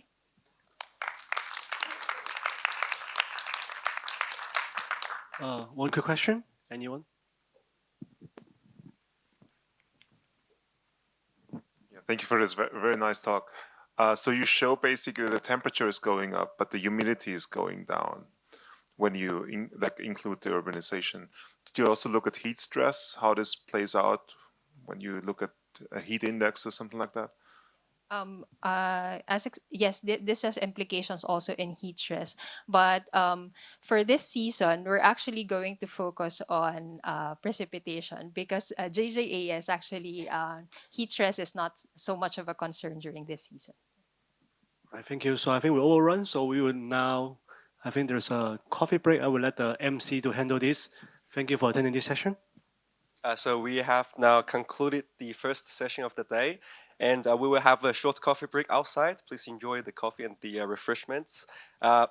Please be reminded the coffee break will be 20 minutes from now on. So we'll see each other again this lecture theatre at 11 past 11. So for the attendees who have not checked in yet, please kindly check in with our staff so that we can better guide you with your badge. And for the poster presenters, please step outside to prepare for your poster presentation, please. That's all. Thank you. All right. Welcome back, everyone. I hope you had a refreshing break. Our next session is Physical Processes and Extreme Weather Modeling, chaired by Professor Lu-Ling Xue and co-chaired by Professor Tan Yun Xuan. Please join me in welcoming our session chairs. Hello. All right, I hope everybody had a good break. And this is a relatively short session, and we have 2 talks. So the first talk will be given by Seon Ki Park, and the title is listed right here. So let's save time and get it going. Okay, today I want to introduce 2 extreme precipitation events in Korea. Generally, the annual precipitation in Korea has the largest part here and here, eastern coast and southern coast. If you see this kind of terrain map, there are 2 major mountains that is strongly related to the high precipitation amount here. So this is Taebaek Mountains, and the other one is called Sobek Mountains. And here, the very narrow coastal area here, it is called Yeongdong.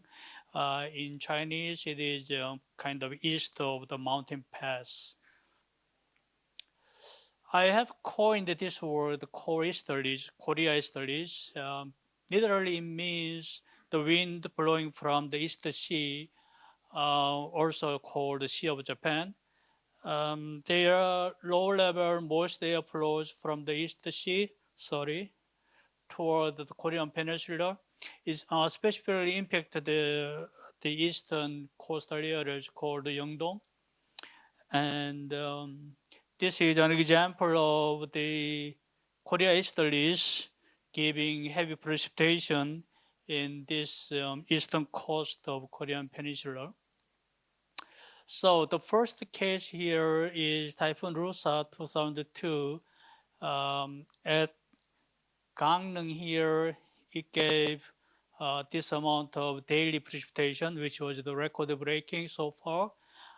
And you see the hourly precipitation also reached the maximum record breaking there. So I have 3 sites here: Sokcho, Gangneung, and Daegwallyeong. Sokcho and Gangneung, they are coastal cities, and Daegwallyeong is the mountain pass of the Taebyung Mountains. And this is the observation. And if you compare with the Korean topography, you will easily see that these heavy precipitation areas are strongly related to the mountains here. And this is the path of Typhoon Rusa. Typhoon Rusa, when it approached the Korean Peninsula, it got weakened. But as you can see here, you see easterlies coming into the Korean Peninsula due to the typhoon circulations. And from the NCAR analysis, we found upper level divergence here and lower level convergence here. And these are obviously related to the typhoon, but these are not directly related to the typhoon.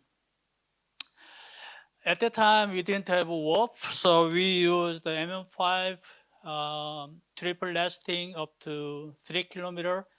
At that time, it was very high resolution modeling.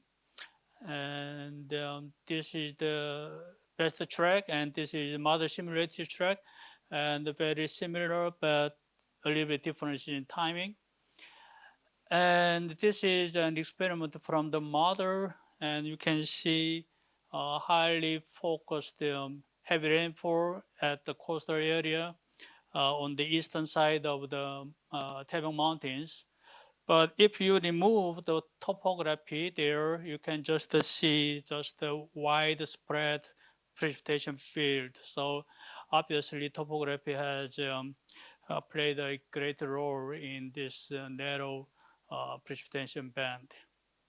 And you can see that these low-level convergence area, they are pretty matching well with the precipitation field here.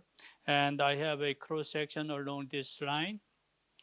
And you can see that before the landfall of the typhoon, minus 18 and minus 12 hours, you can see the strength of the potential instability at the East Sea, and this is the mountain here. And I also found the shear feeder mechanism here. You can see before the typhoon circulations, we had the synoptic scale precipitation coming down, and you see the orographic clouds there here, and with the precipitation coming from upper level cloud, then you see this orographic convection gets very strongly developed, and then they decrease out. So this is the precipitation history there. So in summary, this case showed originally the upper level jet stream here, and on the right entrance region, there's a divergence, upper level divergence there. And also we had convergence here from the east sea. Also typhoon circulation is added up, and strong convergence here with upper level divergence here. So it had a direct circulation. Also, we have convective clouds developing with much strengthened by the cedar feeder mechanism. Then the other case is MCS, again in the eastern coast. The backbuilding MCS usually gives you very high precipitation in Korea with a tapering cloud system. And again, this is the topography there. Sokcho, Daegwallyeong, Gangneung, the same as before. And we have one more site here, Bukgangneung. And as you can see here, this Daegwallyeong is the mountain site, while the other three sites are coastal cities. And total rainfalls for each site. And Gangneung here had the hourly precipitation of 93 millimeter, which was second to the Rusa event. And we used the WRF here up to 1 kilometer. And the AWS observation and the radar combined observation here. This is our model result. So we can see a pretty good result with the model. And the vertical sounding showed as time goes on, the LCL and the LFC get lower downs, and eventually here all the tropospheric, all the air vertically got saturated. So with a very small amount of lifting, it can easily make deep convection. This one shows you brightness, temperature, and radar composite. And you can see that echoes spread downward as time goes on, but new cells also develop at the anchor point here. And this one shows you the convergence. The red area here is a convergence. Also, the blue thing here is the water vapor band. And you can see by the easterlies here, coasterlies here, the convergence and this moisture band is going into this coastal area.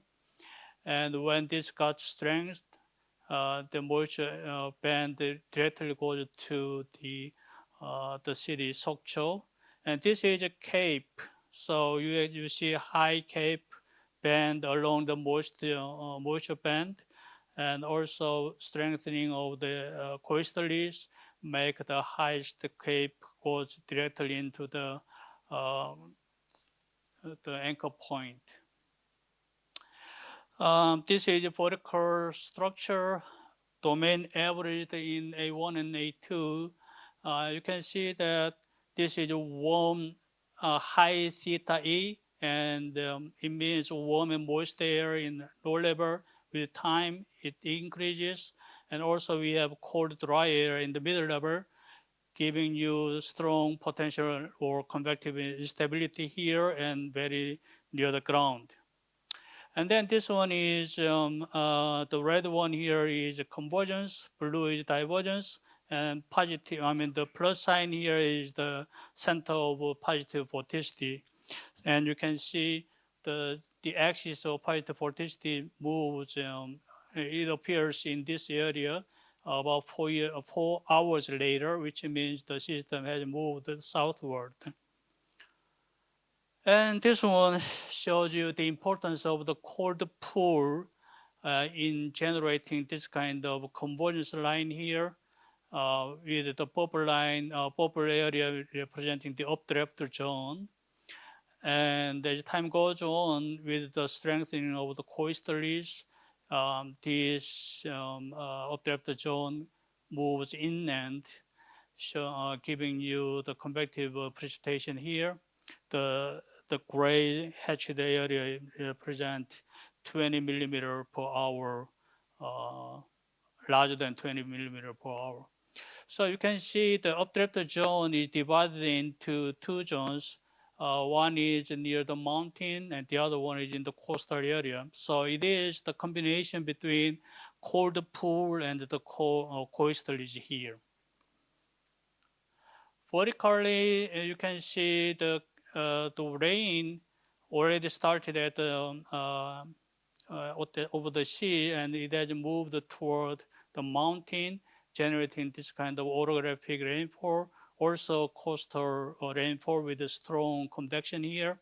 And it also shows orographic rainfall with severe convection, but also you see at the coastal line, the new convective cell developed. This one shows you non-rainfall convective cloud, orographic cloud, but the major system has moved to south. But you can see the new cell is growing here. And this is decaying stage, everything goes out because of this strengthening of the KEYNOTE, the moisture band moved southward, and also the convective zones just spread out here. So in summary, we had the surface and low-level KEYNOTE blowing into the terrain area here, coastal area, and we had the coastal front zone also near the mountain foot. We also have frontal zone based on the cold pools and the KEYNOTE there. And at the middle level, we had cold and dry air with positive voltage area, and the high cape and warm moist air continuously supplied to this area. So because I use the high resolution models to do this kind of analysis, I'd like to emphasize the importance of optimization of the parameter values. So this is the observation of the rainfall, and using the default value of the WRF, we had this kind of rainfall, but when you optimize the parameters, you have this kind of result. Especially when you see this area, you have less amount of rainfall, while the default run showed you relatively high amount of rainfall, and the optimized parameter run shows you very similar to the observation. Also, the other part here, in this part, observation has a relatively high precipitation, while the default value of parameters gave low precipitation. With optimized, it correctly simulated the precipitation. So in conclusion, the convection permitting high resolution numerical models are valuable for both forecasting and detailed analysis of extreme events. But the convection permitting models still includes uncertainties in subgrid scale physical parameterization, although it is free from the convection parameterizations. For more accurate numerical prediction and analysis, the model runs should be preceded by obtaining the optimal scheme set and or parameter values. That's the take-home message. Thank you.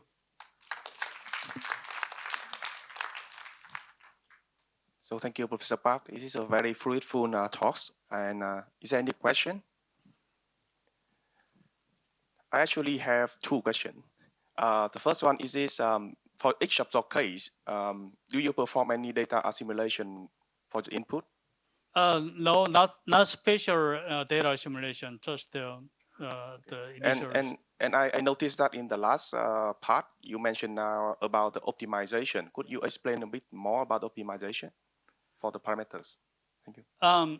Actually, for that one, I just used the one CP scheme, popular scheme called the Cambridge scheme. And inside that, I took out the two parameters and optimized that before I do the model run. And to optimize the parameters, I used the genetic algorithm, which is the global optimization scheme. But it took not many computation time to get the optimal values. Okay, thank you. So is there any other questions? If not, so thank you, Professor Park, again. Now I would like to introduce the next one. Thank you. Our next speaker is Yu Du, and because we just ran into the black rain kind of warning, he decided to change his talk to tie to this topic more closely, the relationship between marine boundary layer, jet, and the coastal heavy rainfall in southern China. Okay. Good morning, everyone. I'm Yongjiu from Rasmussen University. I'm so glad here to have a talk in our workshop. As the chair mentioned, given the black rainfall yesterday, so I decided to change to the more related topic to focus on the coastal heavy rainfall in South China and its relation with the marine boundary jet. So firstly, I will provide some background information on this topic. Heavy rainfall in South China during the pre-summer rainy season can be classified into two types: front heavy rainfall and the warm sector heavy rainfall.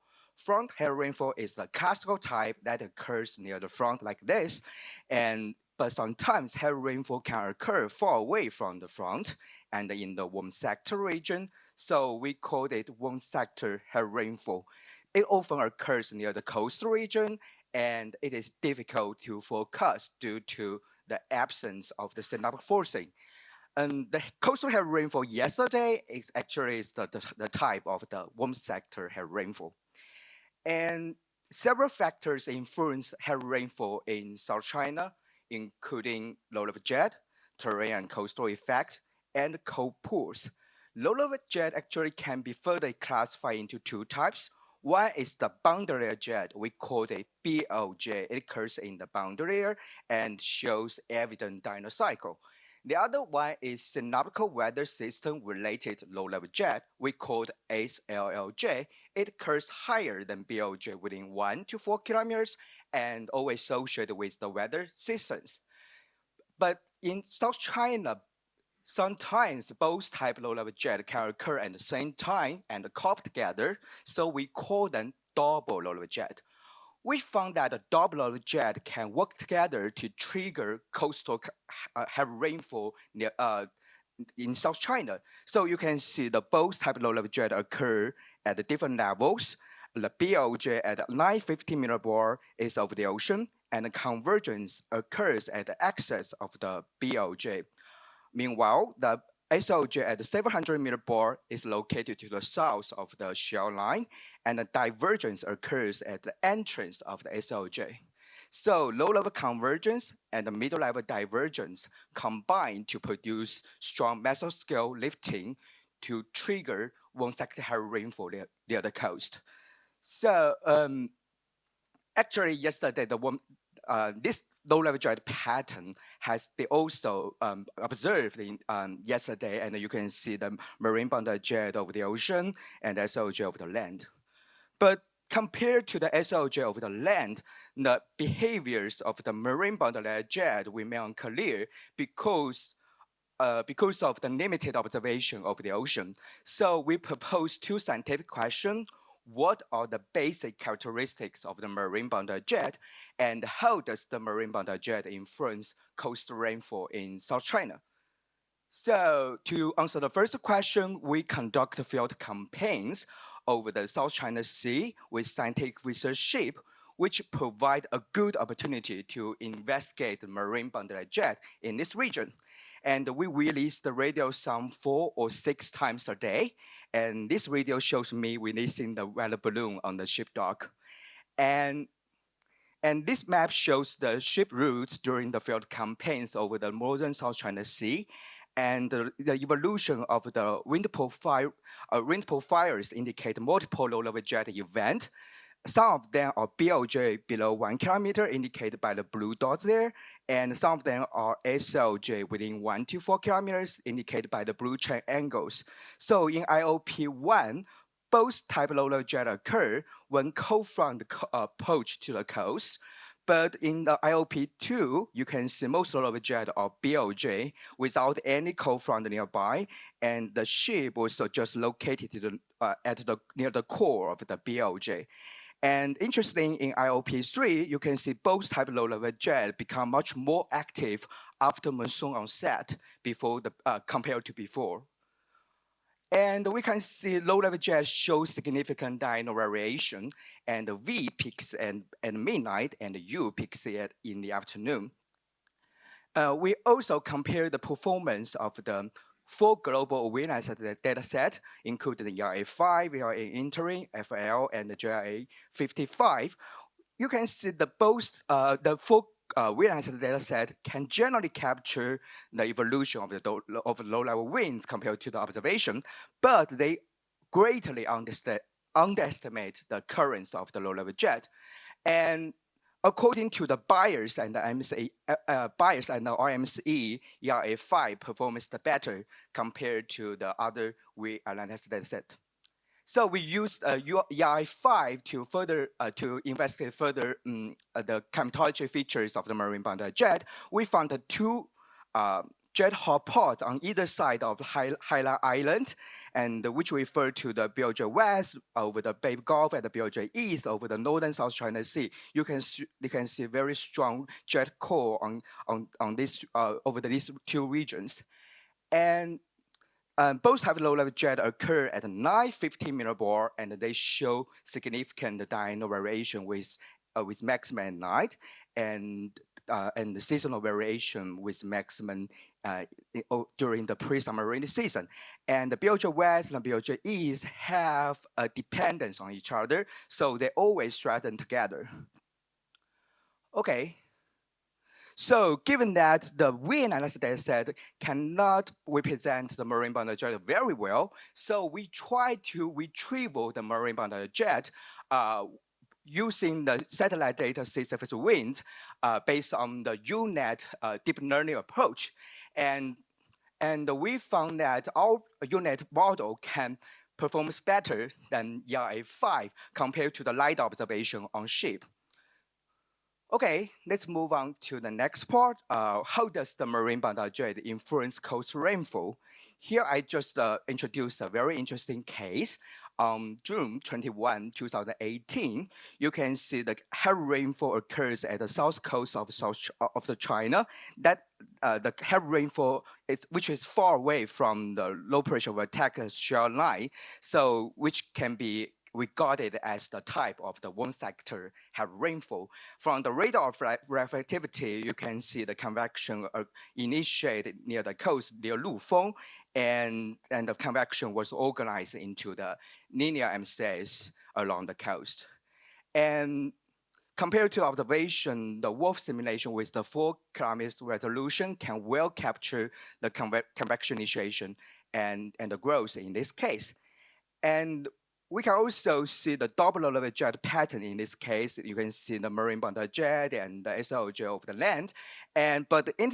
But here, we mainly focus on the evolution of the marine boundary jet and its relation with the coastal convection. So in this figure, the shading means the upward motion at low levels, and the contour means the horizontal wind speed at low levels, indicate the marine boundary jet over there. So you can see the lifting is significant on the edges of the marine boundary jet, including the southwestern edge or southeastern edge and the terminus of the jet, where the horizontal wind speed gradient is large. So in the afternoon, when the marine boundary jet is relatively weak, so the lifting on the edges of the jet is responding weak and not influenced to the coastal region. But after midnight, you can see the jet getting enhanced and turns to the southerly. The lifting on the edges of the marine boundary jet becomes stronger and also influenced to the coastal region. So the evolution of the marine boundary jet can significantly affect the coastal convection by changing the intensity and the location of the lifting on the edges of the marine boundary jet. Okay, in addition to the dynamic effect, we can also the thermodynamic marine boundary jet also has the thermodynamic effect. You can see the warmest term gradually develops over the ocean and extend northeastward to the coastal region, and this warmest term is located to the northwestern edges of the marine boundary jet, as well as over the high SST area over there. And we conduct a scientific experiment with the varying SST. You can see the convection becomes stronger in the high SST realm, but it's weaker in the low SST realm because stronger, warmest tone in the high SST realm and weaker, warmest tone in the low SST realm. And we further check out the effect of the terrain and the coastline in this case. So you can see the lifting becomes significant on the windward side of the coastal mountain because the southwest flow impinging on the coastal mountain produced the mechanical lifting. So that is the orographic lifting. In addition, the convergence near the surface also significant along the coast, indicated by the green dashed line here, green contours there. And due to the weakening of the onshore wind with the change in surface roughness between land and sea, so we call that the coastal convergence by friction. Moreover, at the terminus of the jet, you can see the jet-driven lifting over there due to the convergence. So there are three lifting mechanisms, including the orographic lifting, coastal convergence by friction, and the convergence at the terminus of the jet. And we quantified their relative contribution. We found that they show equally contribution to lifting based on the series of the sensitivity experiment on terrain. Okay. So we're also conducting the observing system simulation experiment, OC, to examine the sensitivity of the rainfall forecast to marine boundary jet. We try to simulate the vertical wind profiles near the marine boundary jet from the good member into the bad member and try to improve the bad member. And we found that in the DA simulation, the rainfall forecast can be significantly improved after the rain profile simulated compared to the bad member. And that is because the structure of the marine boundary jet become much improved compared to the bad member in the DA simulations. Okay, so that means the marine boundary jet, their structure and the intensity is very sensitive to the coastal rainfall. Okay, finally, I will summarize the key point to answer the two questions I proposed before. One, what are the basic characteristics of the marine boundary jet? For a scientific research ship, jet become much more active after monsoon onset and peaks at 950 millibor and show evident diurnal cycle with maximum at night. And the global wind, as I said, can generally capture the evolution of the low-level winds, but they underestimate the jet occurrence, and YAR5 performs the best. From the YAR5, we found the two branches of the marine boundary jet on either side of the highlight island, the BRJ West and BRJ East. They always threaten together. And to obtain the more accurate jet product, we retrieve the marine boundary jet based on the satellite surface wind observation using the deep learning, which is better than ERA5. And for the second question, how does the marine boundary jet influence the coastal rainfall in South China? The evolution of the marine boundary jet can greatly influence the convection initiation and the growth by the convergence at the terminus of the jet and the moisture transportation by warmest tongue. And the coastal terrain plays an important role in it. We identified the three lifting mechanisms, including the convergence and terminus of jet, orographic lifting, and the coastal convergence. They show equally contribution to lifting. And we also conduct the OC experiment to test the jet sensitivity. Simulated the wind profiles near the marine boundary jet can improve the representation of the jet structure and thereby improve the forecast of the heavy rainfall. Okay, that's all I have. Thank you for your attention. I take any questions. Thank you, Professor Zulu. Very nice talk. Is there any questions? We still have time, yeah. So you've mentioned before that cold pool is like effective in convection initiation in this part of it. So I wonder, like, if you have strong boundary layer jet, is cold pool still like You mean coal effective? pools? Yes. Yes, yeah. In this case, actually, we also check out the role of the coal pool. Due to the limited time, I cannot say more about the role of the coal pool. Actually, the coal pool plays a very important role in convection growth because the convection can produce the coal pools. The coal pools can stay near the coastline and they cannot propagate northward because the mountain. They can only propagate southward, but the low level jet is very strong, so they block the coal pool propagate southward. So they only stay near the coastline, so they can produce many new cells due to the interaction between the coal pool and the marine boundary jet. Thank you. Any other questions? Yes.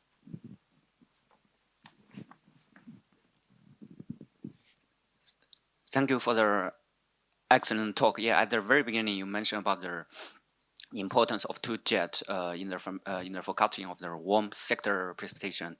I'm wondering, have you looking at which jet is more important? Have you trying to investigate the relative importance in forecasting the warm sector precipitation? Thank you. Thank you, thank you. So in practice, because the synoptical weather system related to the SLJ is located over the land, so there are many observations over the land, so we can capture the evolution of the jet. So now the very critical point is the marine boundary jet. We don't have the much more observation to capture that marine boundary jet. So I think that jet will more critical for the forecasting of the one sector rainfall. Thank you. All right. I think you will be here for another day, so please reach out to him after the talk, and we'll move on. And Alex will have something to announce. Thank you. So thank you for our two excellent speakers again.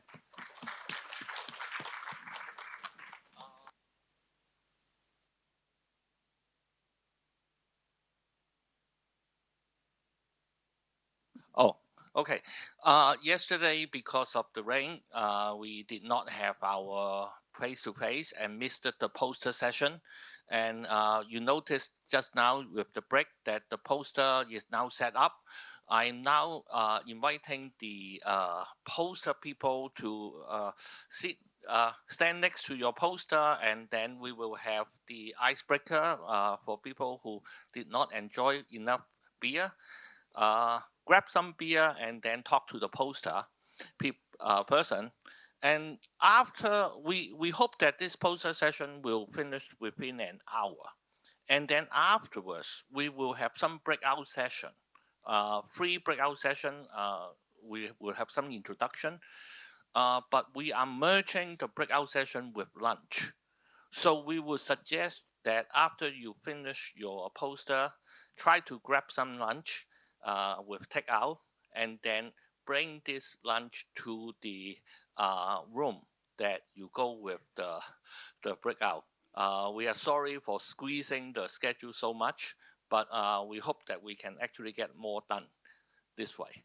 So please enjoy the poster first, grab some beer, get drunk, and then contribute more in the breakout session. Okay, thanks. There will be yeah. So for the breakout activities, the participants will be divided into 3 groups based on their areas of interest. The topics and corresponding locations will be shown on the screen. Please feel free to join the group that best aligns with your preferences. Didn't show up yet, but okay. So the 3 groups will be listed as follows. Group number 1 is Convection-Permitting Climate Modeling, Challenges and Strategies. The location is classroom 1409. 1409. The moderator would be Professor Andreas Prein. Yeah, here we go. Yeah, as you can see, the 1231. Okay, number 2 is the modeling urban processes, land use, human activities, and the extremes. The location will be classroom 1410, and will be moderated by Professor Fei Chen. Group 3 is AI and new methods for evaluation, tuning, and emulation. The classroom is 1527. The moderator is Professor Xiaoming Shi. And our crew will be here to guide you to the assigned rooms outside. For the map, you can turn around your badge. You can see there's a few QR codes. You can scan the QR code to look for the map and look for the signage around the campus, or you can just find us, the crew outside, for guidance. And from now on, please enjoy the poster session and the icebreaker session held in those rooms with some light refreshments and also with the drinks, including the beers. And we will meet every one of you here today again at 2 p.m. 2 p.m. here at the same lecture room here again. Okay, thank you.